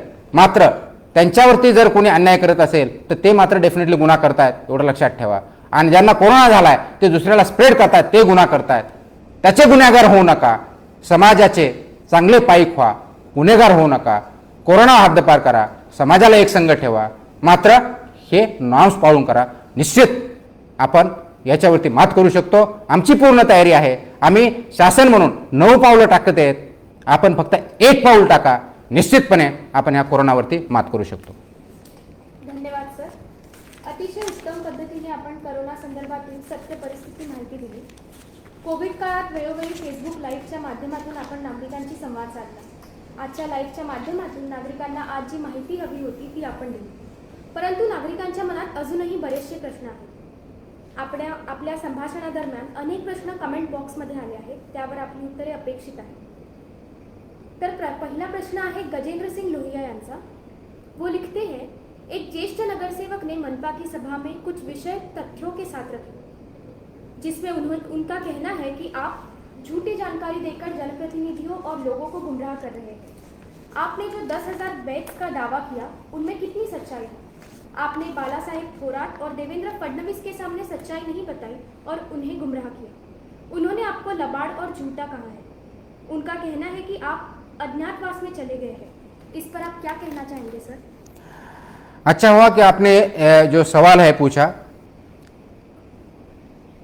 मैं आपको बता दूं कि मैंने अभी बात करते समय हमारी क्या तैयारी है उसके नंबर के साथ मैंने बताया है.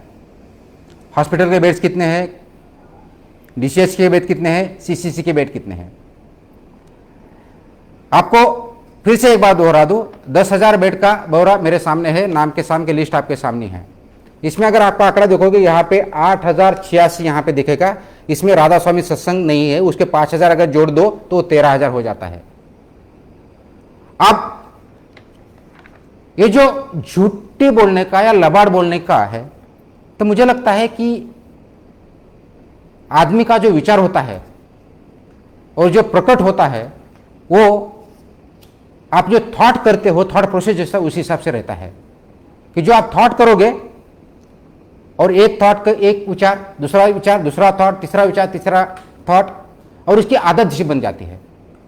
अब जो आदत है उसको आपका स्वभाव बचा है, जो आदत, एक आदत, दो आदत, तीन आदत, ये इसकी आदत बन जाती है और एक इसका पूरे आदतें मिलकर आपका स्वभाव बन जाता है।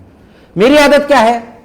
मेरी आदत सच्चाई पे चलना है, सच्चाई से काम करना है, जो गवर्नमेंट ने बोला है लीगल तरीके से चलना है, और पब्लिक इंटरेस्ट में जो जो मेजर जरूरी है वो लेके ये जो महामारी है उससे बचाना है। मेरी आदत है, ये 5-5.5 महीने से किया हूं और 15 साल से जो मैं काम कर रहा हूं इसी राह पे चल रहा हूं, ये सबको पता है। इसलिए ये जो नंबर है अभी मैंने दिखाया 10,000 से ज्यादा, अभी भी ये नंबर बेड के साथ है। अब अगर कोई बोल रहा है ये झूठ है तो शायद उनकी झूठ बोलने की आदत हो, ये मुझे नहीं पता है। तथ्यों को ट्विस्ट करना, जो मीटिंग में कोई हुआ नहीं है उसका दूसरी तीसरे लिंकेज करना, आधी अधूरी बात मोड़कर उसको गुमराह करना, ये किसी के भी इंटरेस्ट में नहीं है, ना आपके है, ना पब्लिक के है, ना गवर्नमेंट के है। तो जो आरोप लगा रहे वो तथ्य में जाए, तथ्य देखे, उसको परीखे, उसको वेरीफाई किए। जो मीटिंग का आपने ब्यौरा दिया है कि बाला साहब ठाकरे के मीटिंग, बाला साहब थोरात के मीटिंग में बताया और देवेंद्र जी फडणवीस के मीटिंग में बताया, क्या बताया था? बाला साहब थोरात के साहब की जो मीटिंग थी मंत्री महोदय जी, वहां डिविजनल लेवल की मीटिंग थी, उसमें डिविजनल कमिश्नर साहब ने प्रेजेंटेशन दिया था। जो आंकड़ेवारी थी वो डिविजनल लेवल की डिविजनल कमिश्नर साहब ने दी है। अब वो आंकड़ेवारी का आपको कुछ प्रॉब्लम है तो आप डिविजनल कमिश्नर साहब से जाके पूछिए। एनएमसी के बारे में मैं बता सकता हूं कि इसमें कुछ भी झूठी बिल्कुल बात नहीं है, बिल्कुल सच बात है, पब्लिक डोमेन में है। देवेंद्र जी फडणवीस की मीटिंग में क्या हुआ, यही तथ्य मैंने रखे। अगर आपको एक्टिव बेड, रेडी बेड, इसमें डिफरेंस समझ में नहीं आता है और उसको आप गुमराह ट्विस्ट करोगे, वो आपकी आदत है, मेरी नहीं है। इसलिए फिर से बोल रहा हूं, 10,000 से ज्यादा सीसीसी के बेड, कोविड केयर सेंटर के बेड है, उसमें से लगभग 4,730 आज रेडी है, आज भी वहां पेशेंट के लिए अवेलेबल है। 3,356 से ज्यादा रेडीनेस के लिए कहे गए हैं और उसके बाद राधा स्वामी सत्संग के वहां 5,000 का हमारा रेडीनेस है। ये सेंटर के नाम के साथ, कैपेसिटी के साथ है। इसलिए लोगों को गुमराह करना बंद करो, झूठों आरोप करना बंद करो। यहां राजनीति लाना ठीक नहीं है। यहां पे जो सच्चाई है वही होगा। कॉम्पिटेंट अथॉरिटी मैं हूं, यहां डिस्ट्रिक्ट कलेक्टर रूरल के लिए है, डिविजनल के वहां ऑब्जर्व करते हैं, बहुत से मीटिंग हुई है, मीटिंग में बताया गया है, रेडीनेस है। आपको मानना नहीं है, सिर्फ आरोप करना है, वो अलग हो सकता है। कम से कम महामारी में ये मत कीजिए। झूठी बोलना मेरी आदत नहीं है, दूसरे किसी की हो सकती है, तो उनको वो बंद करें। जो सच्चाई पे काम चल रहा है वो काम चलते दीजिए। मेरा काम ये महामारी से लोगों को बचाना है, मैं वो कर रहा हूं। फैसिलिटी तैयार करना है, मैंने वो किए हैं और आगे भी करता रहूंगा। Thank you so much sir. दूसरा प्रश्न है राहुल बैरागी से। वे लिखते हैं, व्यापारी परेशान हैं और आप हर रोज नए नियम और कानून का डर दिखाकर उन्हें धमकाते हैं। व्यापारियों को अपने पैसों से कोविड टेस्ट करने का आपने सूचना दी है और इससे आपने उन्हें संकट में डाला है। ऊपर से ऑड इवन भी आप नहीं हटा रहे। व्यापारी आखिर अपना पेट कैसे पाले? ये बहुत दिनों से चर्चा चल रही है कि व्यापारी को परेशान कर रहे हैं कि आपको मैंने टेस्ट करने के लिए बोला। बिल्कुल बोला। आपके यहां हर दिन ग्राहक आते हैं 5, 50, 100, 200। अगर आप में से कोई पॉजिटिव है तो आप स्प्रेडर बनते हो, सुपर स्प्रेडर बन रहे हो। इसमें से कोई भी पॉजिटिव, हर दिन आप 50 लोगों को, 100 लोगों को, 200 लोगों को स्प्रेड करोगे और हम चुप बैठेंगे और ऊपर से आप बोलोगे कि नहीं कोरोना बढ़ रहा है। क्यों?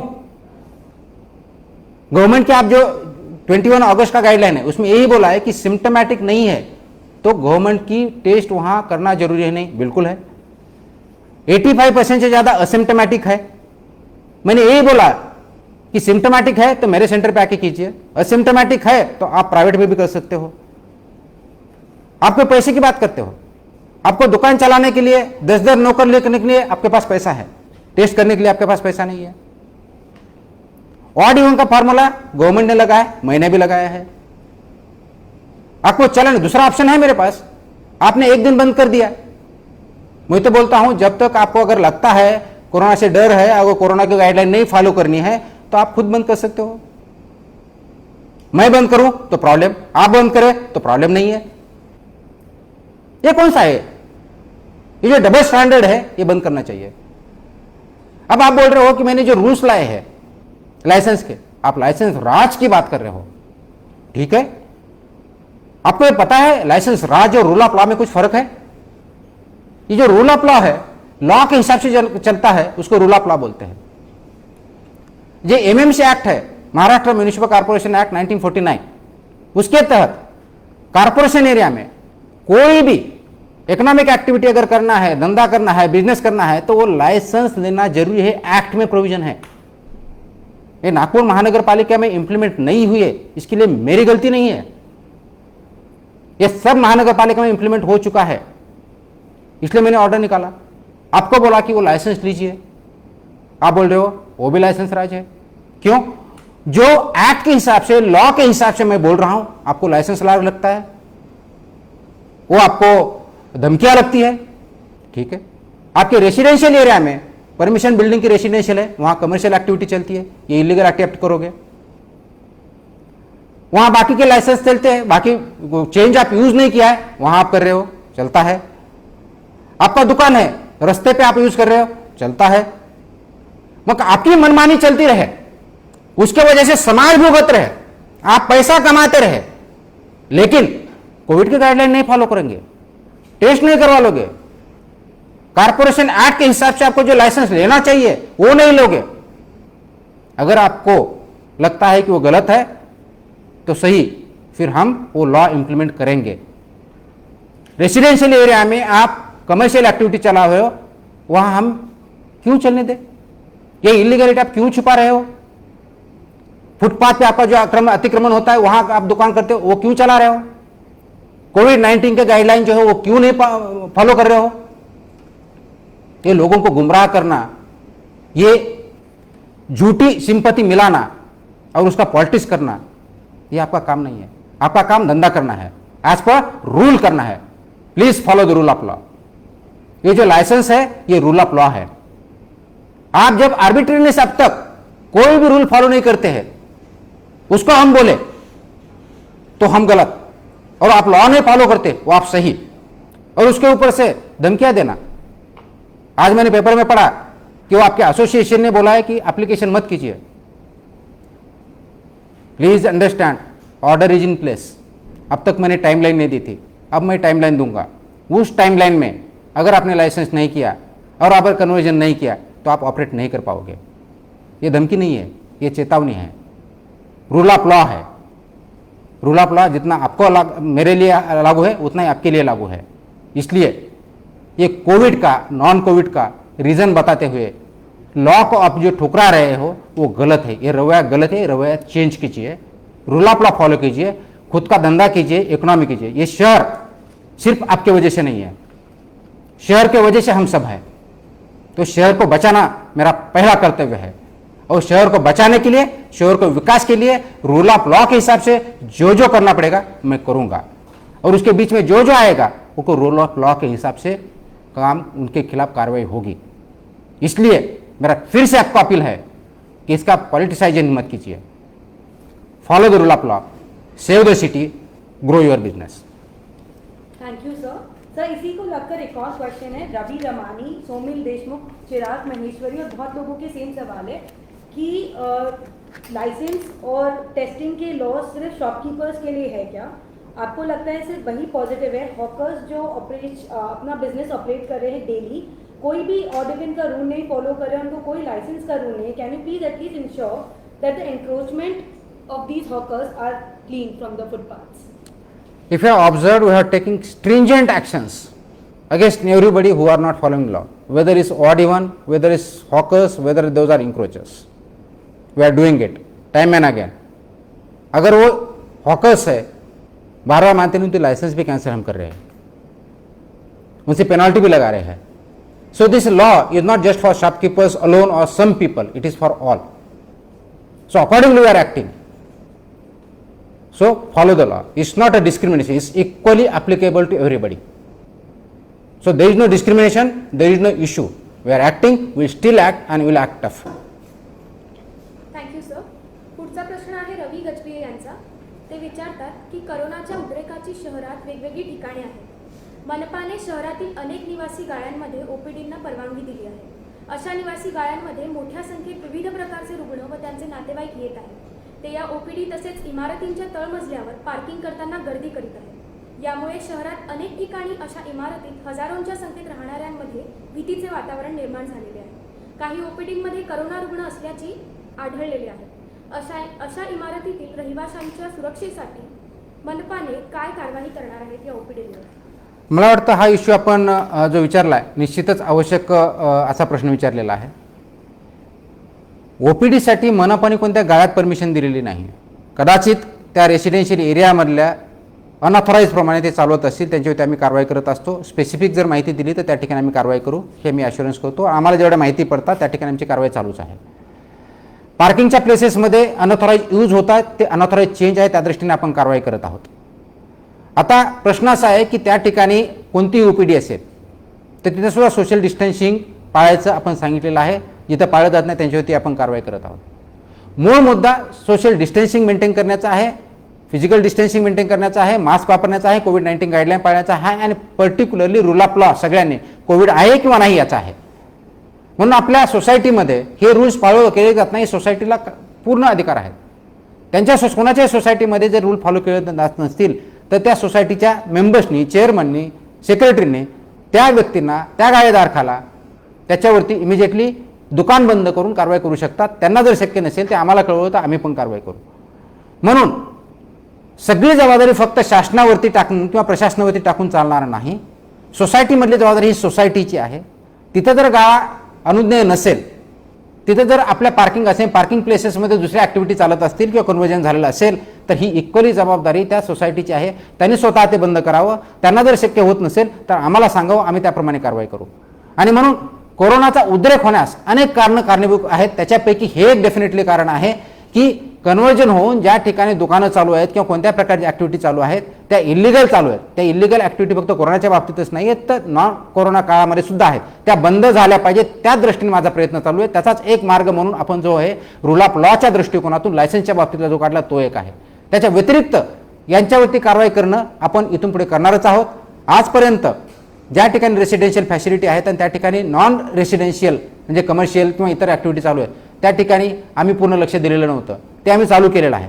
त्या सर्व बिल्डिंगला इथून पुढे फक्त तेवढ्या कन्वर्ट केलेल्या गाळ्यापुरतं नव्हे तर ती बिल्डिंगच आम्ही कमर्शियल म्हणून कमर्शियल टॅक्स लावणार आहोत, जेणेकरून त्या बिल्डिंगमध्ये इलिगल गोष्टी ज्या चालल्या त्या सोसायटीची जबाबदारी राहील आणि तिथले जे राहणारे फ्लॅटधारक आहेत त्यांनाही हे कळेल की आपल्या याच्यामध्ये चुकीच्या पद्धतीने केलं तर आपल्यावरती एक कमर्शियल बिल्डिंग कन्वर्जन केलं नाही म्हणून त्याच्यानुसार 53 नुसार MRTP नुसार कारवाई आणि कमर्शियल टॅक्स ह्या सर्व गोष्टी पुढच्या काळात होतील. म्हणून माझी सर्वांना विनंती आहे की असे जर आपण काही चेंजेस केले असतील तर प्लीज रेग्युलाइज करून घ्या.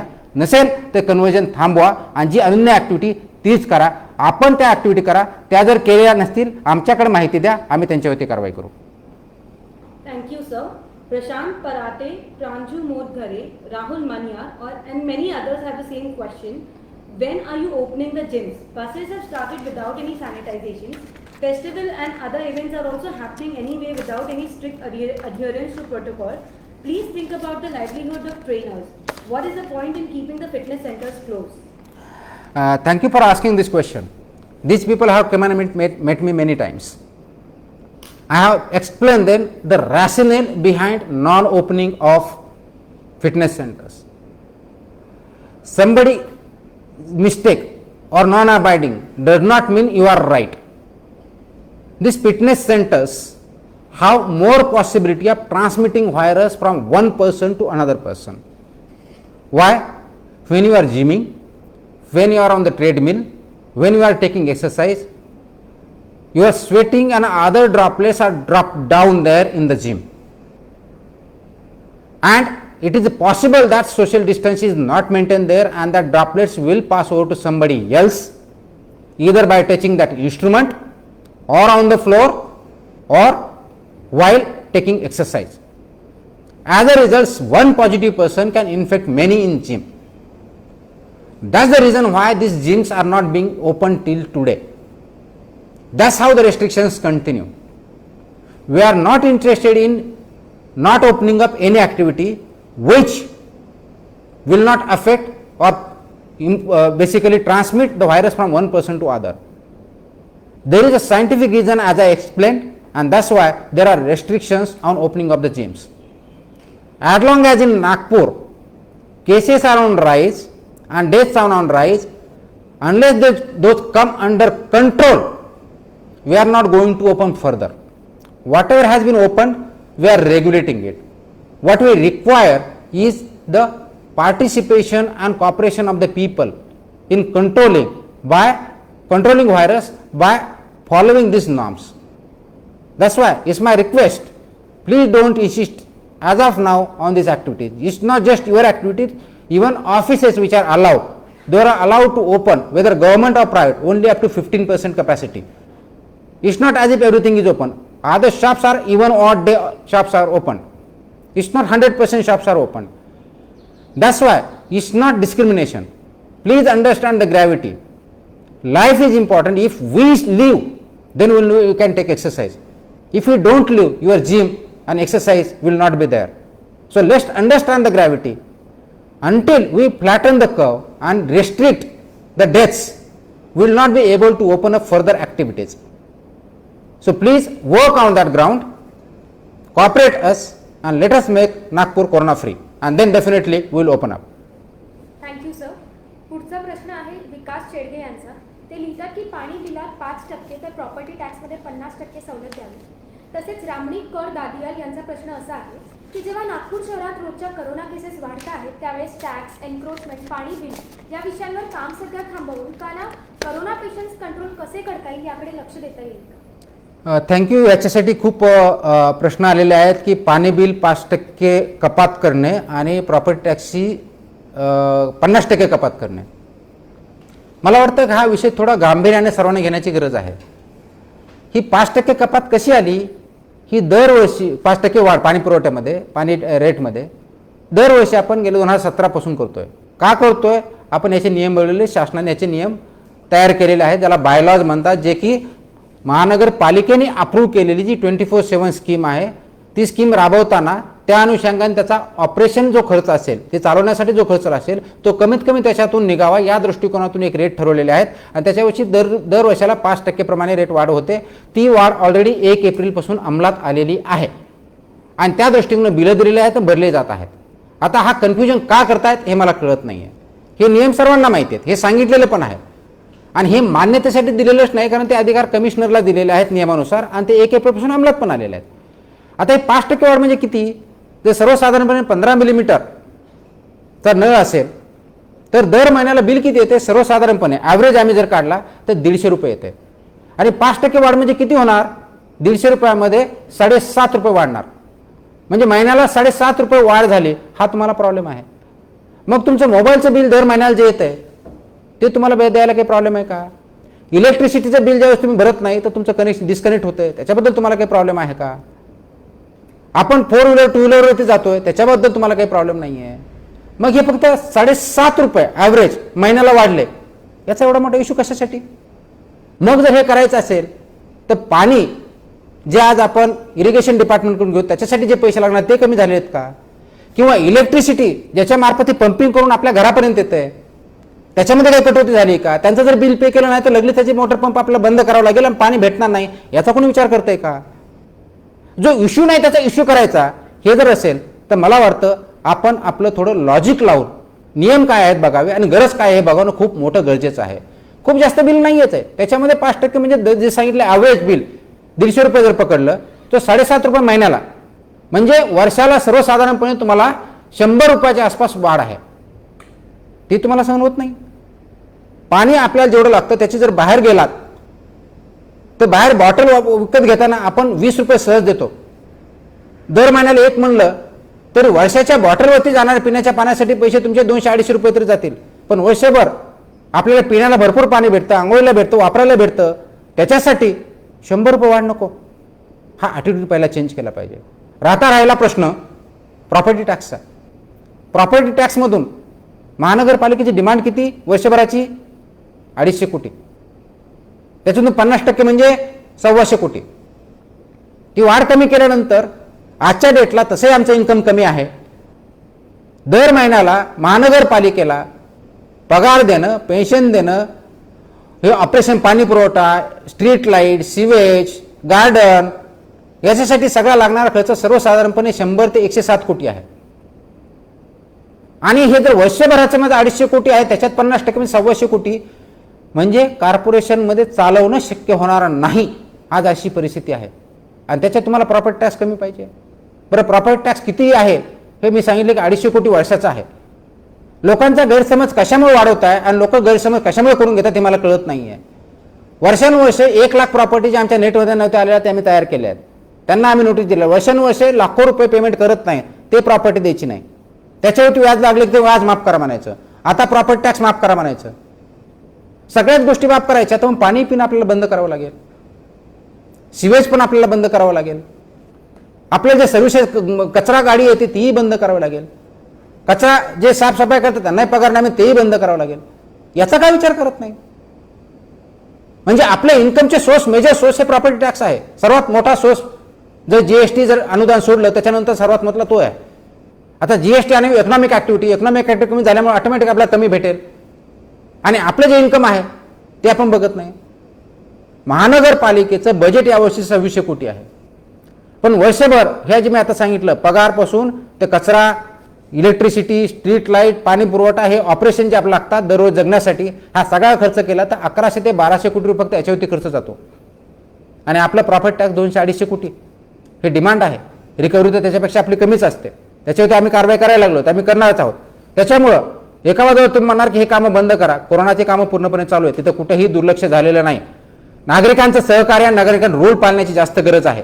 लवकर स्वतः ट्रीटमेंट घेण्याची गरज आहे, त्याच्यावरती फोकस करण्याची गरज आहे. म्हणून हे बाकीचे कामे बंद करू शकत नाही. म्हणून जीवनावश्यक गोष्टी आहेत त्या आम्ही चालू ठेवलेल्या आहेत. ते आम्हाला करणं कर्मप्राप्त आहे. त्या दृष्टीने शहर चालेल, त्याच्यामध्ये कोणती कपात करता येणार नाही. आणि याच्यावरती परत आपला स्वतःचा वेळ विनाकारण घालू नये. कारण आपण याच्यामध्ये डिटेल्स तथ्य काय हे बघणं गरजेचं आहे. आणि त्या अनुषंगाने आम्ही जे महानगरपालिका म्हणून करतो त्याच्या त्रुटी असेल तर डेफिनेटली दाखवा. त्रुटी नसताना स्वतःचं इन्कम वाढवायचं नाही, मात्र एक्सपेक्टेशन खूप मोठ्या प्रमाणात वाढवायच्या. आपल्या सर्व्हिसेस तर पाहिजेत, पण सर्व्हिस चार्ज द्यायला आपला नकार असतो. ही विचारसरणी कुठंतरी बदलणं गरजेचं आहे. ज्या ॲक्टिव्हिटी चालल्या शहर चालण्यासाठी चालवल्या आहेत त्या तुमच्यासाठी आहेत, हेच डेफिनेटली विचार केला पाहिजे. आणि ह्या सगळ्या ॲक्टिव्हिटी आपण स्वतः चालवतोय, स्वतःसाठी चालवतोय, तेवढंच तारतम्य, तेवढंच सिरियसनेस आपल्या स्वतःच्या ओनरशिप आहे म्हणून बघावं लागेल. म्हणून हे शहर माझं आहे ही ओनरशिप प्रत्येक नागरिकांमध्ये जोपर्यंत येणार नाही तोपर्यंत अशा प्रकारचे प्रश्नांची विचारले जातील. म्हणून ओनरशिप घ्या, निश्चित आपल्याला याचं तथ्य समोर येईल. Thank you sir. मला वाटतं की बराच वेळ झालाय. शेवटचे 1 किंवा 2 प्रश्न आपण घ्यावेत. याग्निक पटेल, अभय सोनकुशवाल, सौरभ प्रसाद और ऐसे काफ़ी लोगों ने क्वेश्चंस पूछे हैं. Many private hospitals are forcing patients to take medicines from hospital pharmacy, and at the same time people who are coming positive in NMC test centers but negative in private lab testing. Why is this happening, and can you please explain how can we sort from the hospital pharmacy? There are 2 issues. No hospital can force any patient to purchase medicines from any particular pharmacy. You are at liberty to purchase from anywhere. There is no bar on it. But if it is available at the same rate which is available outside, please avoid going outside. If you want to go outside and purchase from some other pharmacy, nobody can prevent you. If that is the case, please complain. Let me know. The hospital will take necessary action against that hospital. As far as test variance is concerned, NMC में positive आते हैं and बाहर negative आते हैं. As I explain in my talk interaction, कि आप test कौन सी करते, एंटीजन करते हो, आरटीपीसीआर करते हो। आरटीपीसीआर का स्पेसिफिसिटी 70% है, एंटीजन का पॉजिटिव का स्पेसिफिसिटी 99% है। अगर आप सुबह if you test in the morning, the concept card viral shedding is there. When you take a swab, the viral shading will behave accordingly and accordingly the test results will be there.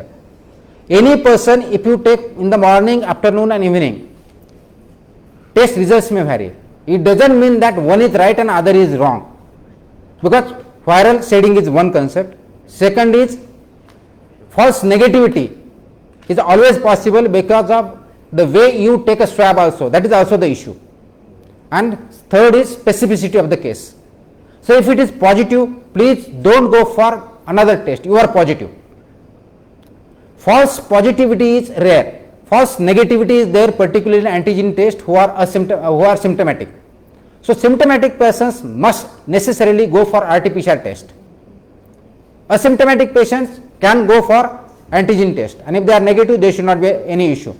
But if asymptomatic patient is there, antigen test is done, it is negative, it has to compulsory go for RT-PCR. So there is no issue of different test results. Don't worry about it. My advice is don't go for multiple tests. If you are symptomatic, directly go for RT-PCR. If you are asymptomatic, directly go for antigen. If it is negative, don't bother about it. So by wasting your time, wasting your test and government resources, you are not doing any favor. Please follow the guidelines. Please go for once. If you have any doubt, please call us. If you don't have belief on us, please, as I said, eSanjeevani OPD, you can video call, you can take advice from them, you can take advice of your doctors also, but don't waste and don't question the result of the test. Thank you sir. मेसेजेसमध्ये आणि कॉमेंट्समध्ये आपल्याला भरपूर प्रश्न आले आहेत, पण आता लाईव्ह सेशनमध्ये आपण आजचा हा शेवटचा प्रश्न घेतोय. शेवटचा प्रश्न सर रवींद्र मिसाळ यांचा आहे. ते लिहितात की तंबाखूमुळे देशात 10 लाख लोकांचा मृत्यू होतो आहे आणि इतरही असे अनेक ब्लास्ट आहेत या देशात, तेव्हा नागरिक आणि प्रशासन मुकबधीर बनले आहे. करोनाच्या नावाने विधवा विलप करू नका, सुतळीला साप समजून भाले तलवार बंदूक काढून नको ती नॉनसेन्स भीती पसरवू नका. भ्रष्टाचार सुरू आहे आणि गरिबांच्या पोटावर लाथ मारणे सुरू आहे. यावर आपले काय म्हणणे राहील सर? धन्यवाद हा आपण प्रश्न विचारल्याबद्दल. आपलं नॉलेजचं कौतुक करावं तेवढं कमी आहे. जे इश्यू आपण रेज केलेत डेफिनेटली वाखाणण्याजोगे आहेत. सुतळीचं साफ करायला शासनाला प्रशासनाला कुणालाही इंटरेस्ट नाही आहे. कोविडचं गांभीर्य कदाचित आपल्या लक्षात आलेलं नसेल, कदाचित आपल्या कुटुंबाला झालेलं नसेल, नसावं, होऊ नये अशी माझी अपेक्षा आहे, प्रार्थना आहे. ज्यांना हा कोविड होतो आणि त्यांच्यावरती काय प्रसंग येतो हे फक्त त्यांना माहिती आहे. म्हणून जी ग्रॅव्हिटी आहे, जे गांभीर्य आहे हे ओळखा. हे गांभीर्य यासाठी आहे कारण याच्यावरती अजून मेडिसिन नाही आहे, याच्यावर अजून व्हॅक्सिन आलेलं नाही आहे. तंबाखू खाल्ल्यामुळे कॅन्सर होतं सगळ्यांना माहीत असतानाही तंबाखू खाल्ल्यानंतर ज्यांना कॅन्सर होतो आणि ज्यावेळेस ट्रीटमेंट होत नाही त्या कुटुंबाचं काय जातं, कुटुंब कसं उद्ध्वस्त होतं हे मला वेगळं सांगण्याची गरज नाही आहे. त्याच बाबतीत कोविडच्या बाबतीत जर आपल्याला कोविड झाला तर सायकोलॉजिकल बरोबर मेडिकल आणि एखाद्या कुणाचा न जावं, आमचे प्रयत्न हेच आहेत आणि प्रार्थना हेच आहे, कुणाचा जीव न जावं. त्या कुटुंबावरती काय होतं हे फक्त त्या कुटुंबाला माहिती आहे. नागपूर शहरामध्ये आज जे 591 पर्यंत डेथ झालेत त्यांच्या कुटुंबावरती काय भेटली फक्त ते 591 कुटुंबांना माहिती आहे. त्याची ग्रॅव्हिटी कदाचित तुम्हाला येणार नाही आहे. मग शासनाचं हे परम कर्तव्य आहे. फक्त कोविडच्या बाबतीतच नव्हे, कोणत्याही आजाराच्या बाबतीत कोणताही डेथ होऊ न देणे ही आमची प्रायमरी जबाबदारी आहे. Saving live is the first and the most important for us. ते आम्ही करत आहोत. कोविडच्या बाबतीत हा नवीन आणि वेगळा आजार असल्यामुळं, अजून कोणतेही औषधं नसल्यामुळं त्यासाठी खबरदारी म्हणून जे घ्यायचे उपाय आहेत तेच केले जात आहेत. म्हणून पहिले लॉकडाऊन केलं, लॉकडाऊन नंतर मिशन बिगिन अगेन केलेलं आहे. ते रेग्युलेटेड फॉर्म्समध्ये आहे. प्रश्न असा आहे की आपल्यासारखे व्यक्ती हे रेग्युलेटेड फॉर्म्सचे नॉर्म्स पाळले जात आहेत का, मास्क वापरले जात आहेत का, सोशल डिस्टन्सिंग केलं जातं आहे का, पाळलं जातं आहे का, हँड वॉशिंगचे नॉर्म्स पाळले जात आहेत का, रेस्पिरेटरी नॉर्म्स पाळले जात आहेत का, दुकानामध्ये गर्दी करू नये, मार्केटमध्ये करू नये हे पाळलं जात आहे की. हे जर केलं तर निश्चितच हा कोविड आजार आहे कमी करण्यास आपल्याला मदत होईल. हे न लपवल्यास वेळेवर तत्परता दाखवून वेळेत ट्रीटमेंट केल्या डॉक्टरकडे डेफिनेटली आपण डेथ अवॉइड करू शकतो. करप्शन हे आहे, पण नागपूरपुरतं बोलायचं आणि विशेष कोविडच्या बाबतीत बोलायचं त्याच्यामध्ये कुठलंही करप्शन आहे हे छाती ठोकपणे मी सांगतोय.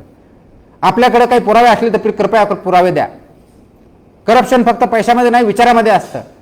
तर ते आपल्या विचारामधून आपण सर्वांनी करप्शन करायचं नाही हे ठरवलं पाहिजे. प्रत्येकाने त्याप्रमाणे वागलं पाहिजे. आणि करप्शन करताना जे करप्शन घेतात ते तर दोषी आहेतच, पण करप्शन करणारे ते सुद्धा दोषी आहेत, देणारे सुद्धा दोषी आहेत. म्हणून अशा काही केसेस असतात डेफिनेटली माझ्यापर्यंत आणा. गव्हर्नन्सचे इश्यू खूप मोठे आहेत आणि गव्हर्नन्समध्ये गव्हर्न करणारा आणि जिथं गव्हर्नन्स होतं तो सगळं समाजाला जबाबदार आहे. त्या समाजामध्ये सुद्धा प्रत्येकाने चांगलं वागण्याचा प्रयत्न केला, नियम पाळले, रेग्युलेशन्स पाळले, तर हा प्रश्न विचारायची तुमच्यावरती वेळ येणार नाही, असं मला बोलण्याची वेळ येणार नाही. आणि म्हणून सध्या जी प्रायोरिटी आहे, ज्यावेळेस क्रायसिस असतो आणि हा पॅन्डेमिक आहे, हा इंटरनॅशनल ग्लोबल लेवलचा पॅन्डेमिक आहे, याचा स्प्रेड कोणत्या माध्यमातून होतो ते माध्यम आपल्याला टाईट करायचे आहेत आणि म्हणून स्प्रेड थांबवायचं आहे. आपल्याला इम्युनिटी वाढली, आपल्यामध्ये पॅन्डेमिकची लस आली तर निश्चितच सगळं ओपन होईल. परंतु तोपर्यंत आपल्याला रेग्युलेटेड फॉर्ममध्ये हे अवॉइड करायचे, डेथ अवॉइड करायचे, म्हणून हे मेजर्स आहेत. आणि म्हणून मिशन बिगिन अगेन सुद्धा केलेलं आहे. पराचा कावा करण्याची शासनाला, प्रशासनाला किंवा समाजाला कोणालाच गरज नाही आहे. गरज आहे ती एकोप्याने लढण्याची. कशाही गोष्टीचा विनाकारण बागुलबुवा न करता त्याचं तथ्य जाणून घेण्याची आणि सगळ्यांनी नियम पाळण्याची. आज मी जसं सांगितलं की तंबाखू खाण्याचं प्रमाण वाढलं आहे, घातक आहे, कोविडलाही आहे आणि अदरवाईज आहे. नागपूर सारखं शहर महाराष्ट्रामधलं कॅन्सरची कॅपिटल म्हणलं जातं, कारण तिथं तंबाखू आणि खर्रा हे सर्रास खाल्लं जातं आणि त्याच्यामधून हा स्प्रेड जास्त होतोय. त्यासाठी माझ्या लेवलला सुद्धा दंड लावणं चालू केलंय. आता अपेक्षा जर असेल की प्रत्येक ठिकाणी पोलीस राजसारखं प्रत्येक माणसाच्या पाठीमागे एक पोलीस आणि त्याला दंड लावायला ठेवा, हे शक्य नाही. एका बाजूला जे रेग्युलेशन दिले जातात त्याला लायसन्स राज म्हणायचं, ते रूल आपला पाळायचं नाही, आणि दुसऱ्या बाजूला शासन काही काम करत नाही हेही म्हणायचं, शासनाने दिलेले निर्देशही पाळायचं नाही आणि आणखी ओपन करा हेही म्हणायचं. हे जे डबल स्टँडर्ड्स आहेत हे आपण बंद केले पाहिजेत, एकोप्याने लढलं पाहिजे आणि आपण पुढे गेलेलं आहे पाहिजे. म्हणून माझी विनंती आहे की आज आपण 5 महिने झाले या कोरोना वॉरशी खूप मोठा लढा देत आहोत. त्याच्यामध्ये लढा देणारे खूप मोठ्या प्रमाणावर त्याच्यात बळी गेलेले आहेत, नागरिकांचे बळी गेलेले आहेत. हे जर टाळायचं असेल तर आपल्याला कोरोना समजून घेतला पाहिजे. आणि म्हणून ह्या माध्यमातून आपल्याशी मी अनेक वेळा चर्चा केली, आज परत केलेली आहे. गांभीर्य लक्षात घ्या, स्थिती गंभीर होत चाललेली आहे. आपल्या हाताबाहेर जाऊ द्यायची नाही, हाताबाहेर गेलेली नाही आहे आणि ती जाऊ द्यायची नाही. आणि म्हणूनच आपल्या सर्वांचं सहकार्य अपेक्षित आहे.